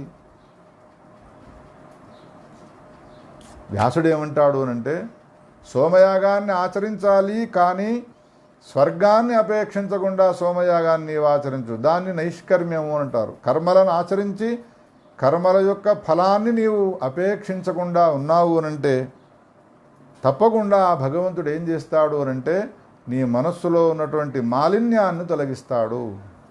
కర్మల యొక్క ఆచరణ చేస్తూ కర్మ జనితమైనటువంటి ఫలాన్ని నీవు అపేక్షించకపోవడం వలన కర్మజన్యమైనటువంటి ఏ పుణ్యఫలం ఉన్నదో ఆ పుణ్యఫలంతో భగవంతుడు మన అంతఃకరణాలన్నిటి కూడా శుద్ధి చేస్తూ ఉంటాడు. నైష్కర్మమప్యచ్యుత భావవర్జితం, అటువంటి నిష్కామనతో కూడుకున్నటువంటి కర్మలను ఆచరించినప్పటికీ కూడా ఆ కర్మలే గనక ఒకవేళ అచ్యుత భావవర్జితం, నారాయణమూర్తికి సంబంధించిన భావన లేకుండా నీవు ఆ కర్మలను ఆచరించినట్టయితే ఆ కర్మల వలన నీ అంతఃకరణాన్ని శుద్ధి చేయుడు పరమాత్మ. ఇందులో ఏమాత్రం సందేహించే అవసరం లేదు. అందుకని కర్మానుష్ఠానం చేసే సమయంలో కూడా భగవన్నామాన్ని నిరంతరంగా చేస్తూ ఉండాలి. ఇక్కడ కర్మానుష్ఠానం చేసే సమయంలో అనే పదానికి నారదుడు చాలా అద్భుతమైనటువంటి వ్యాఖ్యానం చేసినాడు. ఏమంటాడు అంటే, కర్మలు రెండు రకాలుగా ఉంటాయి. ఒకటి వైదిక కర్మ, రెండు లౌకిక కర్మ. వైదిక కర్మ, లౌకిక కర్మ. వైదిక కర్మ అనంటే స్నానం చేయాలి, ఇది లౌకిక వైదిక కర్మ రెండు అవును. భోజనం చేయాలి, ఇది కూడా లౌకిక వైదిక కర్మ రెండు అవును. కానీ యజ్ఞాన్ని ఆచరించాలి, ఇది వైదిక కర్మ. పూజను చేయాలి, ఇది వైదిక కర్మ. నారదుడు ఏమంటున్నాడు అంటే, లౌకికమైన పనులు చేస్తూ ఉన్నప్పటికీ భగవన్నామాన్ని కీర్తించాలి, వైదిక కర్మలను ఆచరిస్తూ ఉన్నప్పటికీ భగవన్నామాన్ని కీర్తించాలి అని అంటాడు. రెండు కర్మలను ఆచరిస్తూ ఉన్నప్పటికీ తావత నిద్ర లేచినప్పటి నుండి పడుకునేంత వరకు ఇల్లును నీవు ఊడుస్తూ ఉన్నావా, ఊడ్చే సమయంలో శ్రీకృష్ణ గోవింద హరే మురారే హే నాథ నారాయణ వాసుదేవ. వంటను వండుతున్నావా, ఇది లౌకిక కర్మ. శ్రీకృష్ణ గోవింద హరే మురారే హే నాథ నారాయణ వాసుదేవ. ఈ నామాన్ని ఉచ్చరిస్తూ నీవు వంటను వండు, ఈ నామాన్ని ఉచ్చరిస్తూ నీవు వస్త్రాలను ధరించు, ఈ నామాన్ని ఉచ్చరిస్తూ నీవు స్నానాన్ని ఆచరించు. భగవన్నామాన్ని ఉచ్చరిస్తూ కబళే కబళే భగవన్నామస్మరణం, భోజనాన్ని చేయి. భగవన్నామాన్ని ఉచ్చరిస్తూ నీవు నిద్రవో. నీకు సంబంధించినటువంటి ఏ ఏ లౌకికమైనటువంటి కర్మలున్నాయో, ఏ ఏ వైదిక కర్మలున్నాయో వాటన్నిటిలో అచ్యుత భావవర్జితమైనటువంటిది కాకూడదు. అచ్యుత భావంతో కూడుకున్నటువంటి కర్మానుష్ఠానాన్ని నీవు చేసినట్టయితే నీకు శ్రేయస్సు లభిస్తుందయ్యా. అటువంటి ప్రేరణను కలిగించేటువంటి రసవత్ గుళికలతో కూడుకున్నటువంటి ఒక అద్భుతమైన గ్రంథాన్ని నీవు రచించాలి అన్నాడు. అథో మహాభాగ భవాన్ అమోఘదృక్షుచిశ్రవాః సత్యరతో ధృతవ్రతః ఉరుక్రమస్యాఖిలబంధముక్తయే సమాధిన అనుస్మర తద్విచేష్టితం. నారదుడు ఎవరి దగ్గరకో ఈ మాటలు చెప్పలేదు. చూడండి, ఏ వ్యాసునికి లోకంలో ఉన్న ప్రతి మానవుణ్ణి ఉద్ధరించాలి అనేటువంటి సంకల్పం ఉన్నదో, ఏ వ్యాసునికి మాత్రమే జగత్తులో ఉన్న వాళ్ళందరినీ ఉద్ధరించి నరకాల్లో పడవేయకుండా వాళ్ళందరికీ ఉత్తమ గతిని కలిగింపజేయాలి, స్వర్గలోకాల్లోకి పంపించాలి, వైకుంఠానికి పంపించాలి, లేదా ముక్తిని అనుగ్రహించాలి అనేటువంటి కోరిక కలిగినటువంటి వ్యాసుని సమీపానికి వచ్చి నారదుడు ఈ వ్యాసుడొక్కడే నేను అనుకున్నటువంటి సంకల్పాన్ని నెరవేర్చేటువంటి సామర్థ్యం గలవాడు అని భావించి వ్యాసుణ్ణి ఆ విధంగా తీర్చిదిద్దుతూ ఉన్నాడు. ఆ విధంగా ఆయనకున్నటువంటి భావాన్ని మరలింపజేస్తూ ఉన్నాడు. ఏమంటూ ఉన్నాడు అనంటే, ఉరుక్రమస్య అఖిల బంధముక్తయే. ఉరుక్రముడైనటువంటి కృష్ణ పరమాత్మ భగవన్నారాయణమూర్తికి సంబంధించినటువంటి సదానుస్మరణం, నైరంతర్యమైనటువంటి జపానుష్ఠానాదులు ఏవైతే ఉన్నాయో అవి ఏం చేస్తాయి, నిరంతరం భగవన్నామాన్ని కీర్తించడం వలన ఏమవుతుంది అనంటే బంధముక్తయే. ఏ బంధాలున్నాయో ఆ బంధాలు తొలగిపోతాయి. ఉపనిషత్తు ఏం చెప్పినది, భిద్యతే హృదయ గ్రంథి ఛిద్యంతే సర్వ సంశయా. అహర్నిశలు ఎవరైతే అరణ్యాల్లోకి వెళ్ళి విషయవాసనలకు దూరులై భగవచ్చింతనం చేస్తే వచ్చే ప్రయోజనాన్ని ఉపనిషత్తులు వర్ణించినాయి.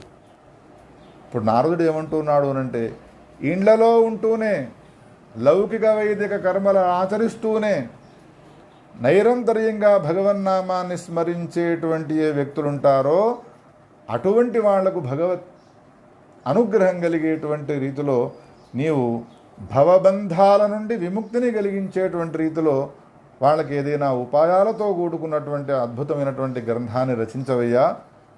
అటువంటి రచనా సామర్థ్యం నాకున్నదా స్వామి అని వ్యాసుడు అడిగితే నారదుడు ఒక ఉపాయం చెప్పినాడు. సమాధినానుస్మర తద్విచేష్టితం. నీకు శక్తి లేకపోతే ఇంకెవరికయ్యా ఉండేది ఈ లోకంలో? సమాధిలోకి వెళ్ళి ఏ విధమైనటువంటి రచనను చేస్తే జగత్తులో ఉన్నటువంటి వాళ్ళంతా కూడా ఆకర్షితులవుతారో ఆ విధమైనటువంటి రచనను నీవే చేయగలుగుతావు, నీ వలననే అది సాధ్యమవుతుంది అని నారదుడు బోధించడం వలన 18,000 శ్లోకాలతో కూడుకున్నటువంటి 12 స్కంధాలతో కూడుకున్నటువంటి పరమ అద్భుతమైన పారమహంస సంహిత అనే పేరు గల భాగవతాన్ని వ్యాసుడు రచించగలిగినాడు. ఒకవేళ పరమ భాగవతోత్తముడైన నారదుడు వచ్చి వ్యాసుణ్ణి ప్రేరేపించగా నీ వలన మాత్రమే సాధ్యమవుతుంది, నీవు సమాధిలో గనక దర్శించకపోతే ఇది ఇంకెవరికి సాధ్యమయ్యే పని కాదు అని ప్రేరేపించకపోయినట్టయితే ఈనాడు భాగవతం మనకుండేదా?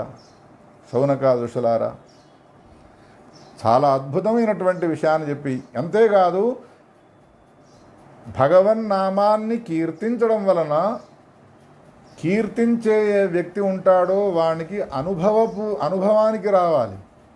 భగవన్నామాన్ని ఏదో నాలుకపై నుండి హరే రామ రామ రామ హరే హరే హరే కృష్ణ కృష్ణ కృష్ణ హరే హరే నాలుకపై నుండి అనుకుంటూ మనస్సును వేరే చోట పెట్టుకోకూడదు.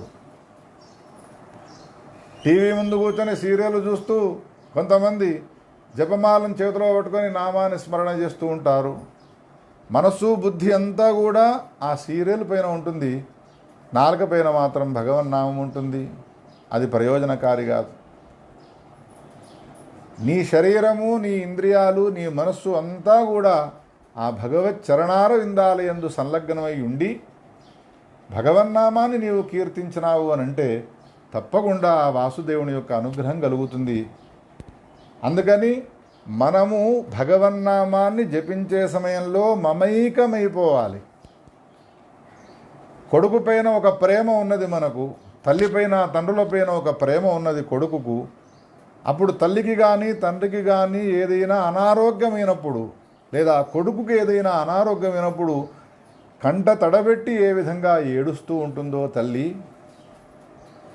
ఆ విధంగా సంసారంలో దుఃఖాన్ని అనుభవించేటువంటి జీవుడు ఈ సంసారం అనేటువంటి దుఃఖము నుండి నన్ను తరింపజేయవయ్యా అని భగవంతుని గురించి ఏడ్చినప్పుడు, భగవంతుని యొక్క నామాన్ని స్మరించిన సమయంలో శరీరంలో పులకాంకురాలు ఉదయించినప్పుడు, భగవంతుని యొక్క నామాన్ని ఉచ్చరించిన సమయంలో కంఠము గద్గదమైనప్పుడు వాని యొక్క ఆ ఉత్కీర్తనము సంకీర్తనం ఏదైతే ఉన్నదో అది చాలా ముఖ్యమైనటువంటిది, అదే నిజమైనటువంటి సంకీర్తనము అని భావించానయ్యా.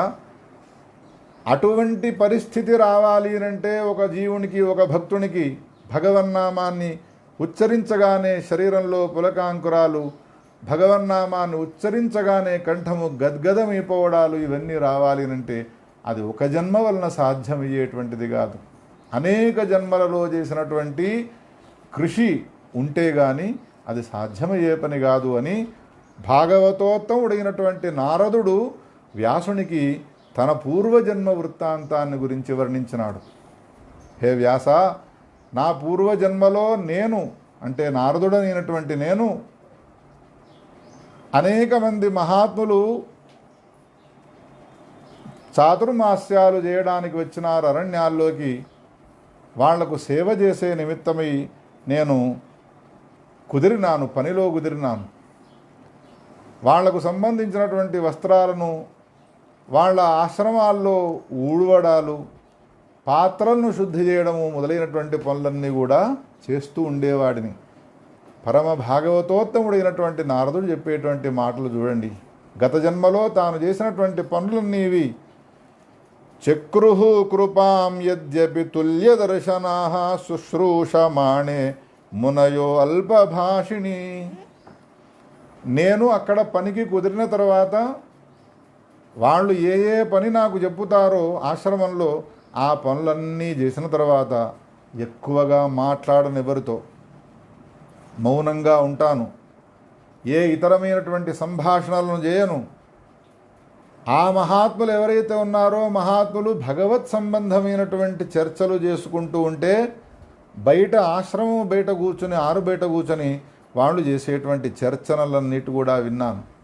జగత్తు యొక్క సృష్టి ఎట్లా జరిగినది, పరమాత్మ యొక్క స్వరూపం ఏమిటి, నామాన్ని కీర్తించడం వలన వచ్చే ఫలమేమిటి, నామాన్ని ఏ విధంగా కీర్తించాలి అని ఆశ్రమంలో మహాత్ములైనటువంటి వాళ్ళంతా కూడా ఈ చర్చలు చేస్తూ ఉండగా పని చేసేటువంటి నేను బయట కూర్చొని వాళ్ళ మాటలన్నీ కూడా వింటూ మౌనంగా ఉంటూ ఉంటే నా పైన ఆ మహాత్ములకందరికీ కూడా ఒక విశేషమైనటువంటి అనుకంప కృపా దృష్టి ఏర్పడ్డది. ఆ కృపా దృష్టితో నాకు ఒక విధమైనటువంటి ప్రమోషన్ వచ్చినది వాళ్లకు సేవ చేసే విషయంలో. ఏమిటది చెబుతున్నాడు నారదుడు. శుశ్రూషమాణే మునయో అల్పభాషిణి కృపాం చక్రుహు. అల్పభాషిణినైనటువంటి నా పైన వాళ్ళు కృపను కురిపించినారు. వాళ్ళ కృపా దృష్టి చాలు. మహాత్ములు మనను ఉద్ధరించడానికి ఏదో మంత్రాలు ఉపదేశం చేయాల్సిన అవసరమే లేదు. వాళ్లకు సంబంధించినటువంటి దృష్టిని మనపైన ప్రసరింపజేస్తే చాలు. దృషాద్రాఘీయస్య దరదళిత నీలోత్పరుచ దవీయాం సందీనం స్నపయ కృపయా మామపి శివే. శంకరాచార్యుల వారు అంటారు అమ్మవారిని గురించి. చంద్రశేఖర భారతీ స్వామివారి సమీపానికి వెళ్ళిన భక్తులు ఆనాటి కాలంలో అంతర్ముఖులై ఉన్నటువంటి వాళ్లకు సంబంధించిన ఆ కనుచూపు మాపైన పడితే చాలు. మాట్లాడే అవసరం లేదు, మంత్రోపదేశం చేసే అవసరం లేదు. ఈనాడు నేను శృంగేరి వెళ్ళినాను, చంద్రశేఖర భారతీ స్వామి వారు నన్ను చూచినాడు, నా జీవితం ధన్యమైనది అని అనుకునేవాళ్ళు. జీవితంలో 90 సంవత్సరాలు నేను బ్రతికినాను, నన్ను స్వామివారు కృపాదృష్టితో చూసినాడు, నా జీవితం ధన్యమైనది అనుకున్నవాళ్ళు కోటాను కోట్ల మంది ఉన్నారు. అందుకని నా పైన అటువంటి కృపను చేసినారు. ఆ కృప ఎక్కడి దాకా వెళ్ళినది అంటే ఉచ్ఛిష్టలేపానను మోదితో ద్విజై సకృతుస్మ భుంజే తదపాస్తకిల్బిష. వాళ్ళు తినగా మిగిలినటువంటి ఎంగిలిని నేను తిన్నాను. తినడం వల్ల ఏమైనది? మహాత్ముల యొక్క ఉచ్ఛిష్టాన్ని తినడం వలన నాలో అనేక జన్మల నుండి పేరుకపోయినటువంటి ఏ పాపరాశి ఉన్నదో ఆ పాపమంతా కూడా తొలగిపోయినదయ్యా వ్యాస. అపాస్త కిల్బిష. ఆ తర్వాత విశుద్ధచేతస తద్ధర్మ ఏవ ఆత్మరుచి ప్రజాయతే. మహాత్ముల యొక్క సమీపానికి వెళ్ళడము, మహాత్ముల యొక్క ఉచ్ఛిష్టాన్ని సేవించడము, దానివలన అంతఃకరణగతమైన మాలిన్యం తొలగిపోవడము జరిగిన తర్వాత బయట ఉండేటువంటి ఇతరమైనటువంటి విషయములయందు వ్యాపృతే లేకుండా పోయినది నాకు. చివరికి నా పరిస్థితి ఏమైనది అనంటే, వింటే కృష్ణుని కథలు వినాలి, ఉంటే సత్పురుషులతో ఉండాలి, ఈ విధంగా కాలాన్ని గడిపినాను. కానీ భగవత్ సాక్షాత్కారం జరగలేదు. 2వ జన్మనెత్తినాను నేను. ఆ సమయంలో నాకు ఒక తల్లి ఉండేది. తల్లి కూడా నన్ను తీసుకొని వెళ్ళి మహాత్ముల ఆశ్రమాల్లో ఒక చోట ఉంచి ఆమె తన పనులు తాను చేసుకుంటూ ఉన్న సమయంలో గత జన్మలో ఉన్నటువంటి సంస్కారము నన్ను ఏం చేసినది? మహాత్ముల యొక్క ఆ సాంగత్యాన్ని పొందాలి అనేటువంటి భావాన్ని కలిగింపజేసినది. మహాత్ములు ఏ విధంగా భగవన్నామాన్ని ఉత్కీర్తనం చేస్తూ ఉన్నారో, శ్రీకృష్ణ గోవింద హరే మురారే హే నాథ నారాయణ వాసుదేవ అనే నామాన్ని కీర్తనం చేస్తూ ఉంటే నేను కూడా కీర్తనం చేయాలి అని అనుకున్నాను. కానీ మా తల్లి అనేక సందర్భాల్లో మహాత్ములు చేసే పని రాది, మనం చేసేది కాదు, మనం పని చేసేవాళ్ళము, ఎన్నో పర్యాయాలు ఈ విధంగా నన్ను విముఖుణ్ణి చేసే ప్రయత్నం చేసేది మా తల్లి వ్యాస. కానీ అదృష్టమో దురదృష్టమో తెలియదు, మా తల్లి ఒక్కతే నాకు ప్రతిబంధకము. ఒకనాడు పాలు పితకడానికి వెళ్ళి మా తల్లి పాము కాటు వేయడం వలన ఆమె మరణించినది. ఎప్పుడైతే తల్లి మరణించినదో ఇక నన్ను అడ్డుకునే వాళ్ళు ఎవరూ లేదు. సత్పురుషులతో సాంగత్యం ఏర్పడ్డది. భగవన్నామాన్ని కీర్తిస్తూ ఉన్నాను. వచ్చినటువంటి మహాత్ములంతా ఎక్కడికో వెళ్ళిపోయినారు. ఆ తర్వాత మా తల్లి కూడా ప్రతిబంధకరాలైనటువంటిది, ఆమె కూడా వెళ్ళిపోయినది. ఈ జగత్తునే వదిలిపెట్టి అనేక అరణ్యాల్లో నేను సంచారం చేస్తూ ఉంటే ఒకనాటి ఆ అద్భుతమైనటువంటి విషయాన్ని నీకు చెబుతున్నాను వినవయ్యా వ్యాస. ఒక అద్భుతమైనటువంటి తేజఃపుంజము నా ఎదుట గోచరించినది. భగవద్వాసుదేవునికి సంబంధించినటువంటి ఆ స్వరూపాన్ని చూచినాను. కానీ అది ఆకాశంలో మెరుపు మెరిసినట్టుగా ఒక్కసారి తళుక్కుమన్నది, అదృశ్యమైపోయినది. ఆ రూపాన్ని నిరంతరము చూడాలి అనే కోరిక కలిగినటువంటి నా కోరిక ఫలించక ఏడుస్తూ నేను కూర్చున్నాను. అప్పుడు ఆ శరీరవాణి ఏమన్నదో తెలుసునా వ్యాస? నారదా, నీలో ఉన్నటువంటి కల్మషము ఇంకా తొలగిపోలేదు. నైరంతర్యంగా నీవు అటువంటి స్వరూపాన్ని దర్శించాలి అంటే ఇంకా నీవు ఇంకొక జన్మనెత్తాలి అనే మాటను విన్న తర్వాత నిరంతరం భగవచ్చింతన చేస్తూ చేస్తూ ఆ శరీరాన్ని వదిలిపెట్టినాను. 3వ జన్మ ఎత్తినాను. శరీరాన్ని వదిలిపెట్టిన తర్వాత నాకు సంబంధించినటువంటి సూక్ష్మాంశం ఏదైతే ఉన్నదో సృష్టికర్త అయినటువంటి బ్రహ్మదేవుని శరీరంలో లయమైపోయినది. నారాయణమూర్తి వలన ఆదేశాన్ని పొందినాడు బ్రహ్మ జగత్తు యొక్క సృష్టిని చేయమని.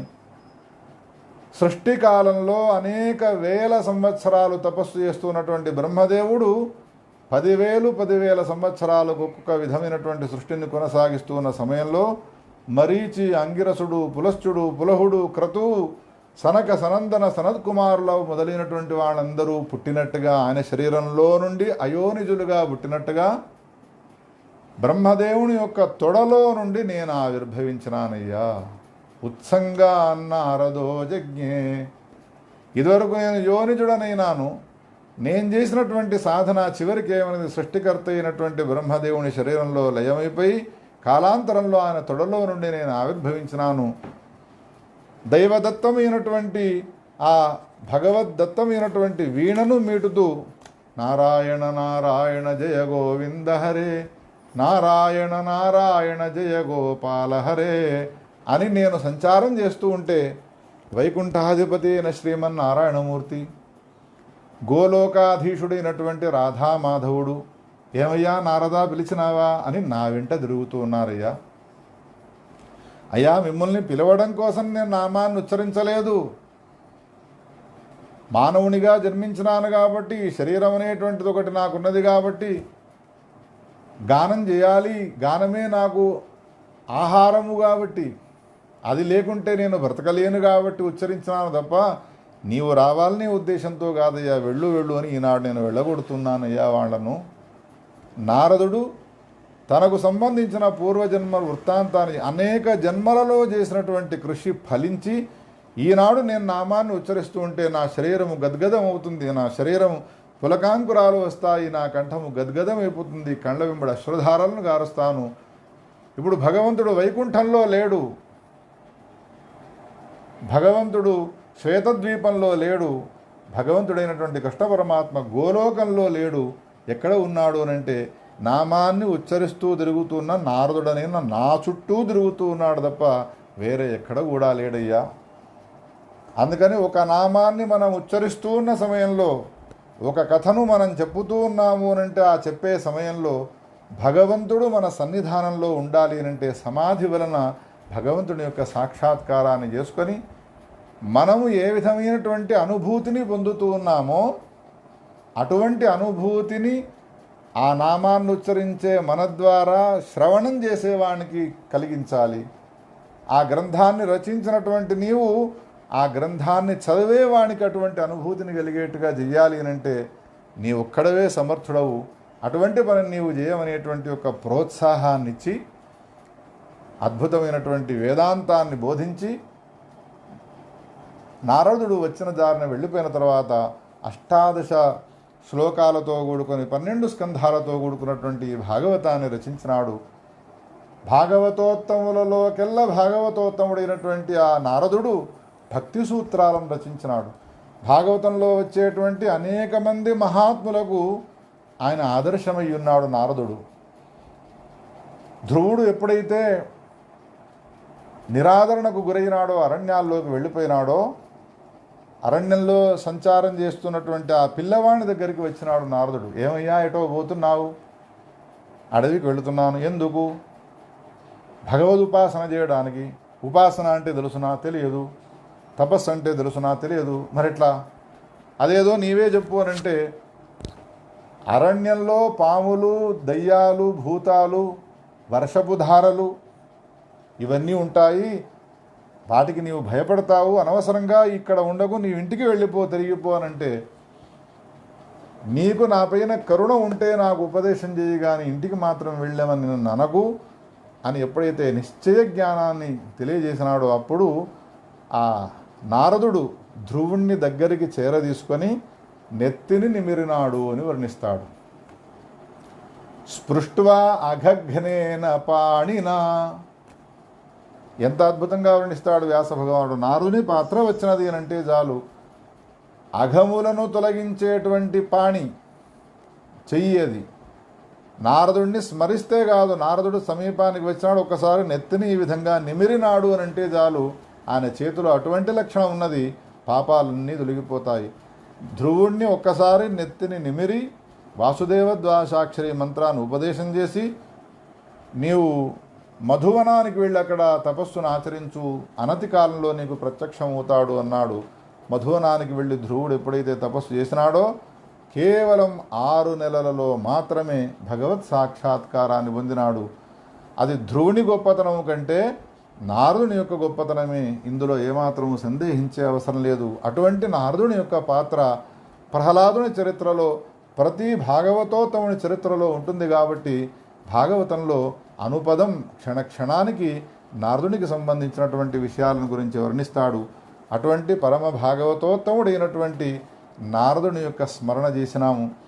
నారదుని యొక్క ఉపదేశాలు వ్యాసునికి ఏ విధంగా అవి ఉద్దీపనములైనాయో, భగవత్ చింతన చేయడానికి అద్భుతమైనటువంటి కవితా రచనకు అవి దోహదపడ్డాయో, ఈ కథను విన్నటువంటి మనబోటి వాళ్ళందరికీ కూడా, భక్తులకందరికీ, శ్రద్ధాళువులైన వాళ్ళందరికీ కూడా నారదుని యొక్క జీవిత చరిత్ర, నారదుని యొక్క ఉపదేశాలు మార్గదర్శకాలు కావాలి అని నారదుడైనటువంటి పరమ భాగవతోత్తముని యొక్క చరిత్రను చెప్పి మనమంతా కూడా, నేను ధన్యుడనైనాను, విన్నటువంటి శ్రోతలైన మీరంతా కూడా ధన్యులైనారు అనే విషయాన్ని తెలియజేస్తూ ఈనాటి ఈ ప్రవచనాన్ని ముగిస్తున్నాను. గోపాలకృష్ణ భగవానికి జై.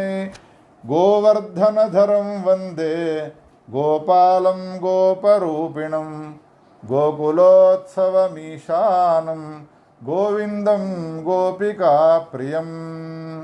స్వస్తి ప్రజాభ్యః పరిపాలయంతాం న్యాయేన మార్గేణ మహీం మహిషాః. గోబ్రాహ్మణేభ్యः శుభమస్తు నిత్యం. లోకాः సమస్తాः సుఖినో భవంతు. తత్సద్బ్రహ్మ.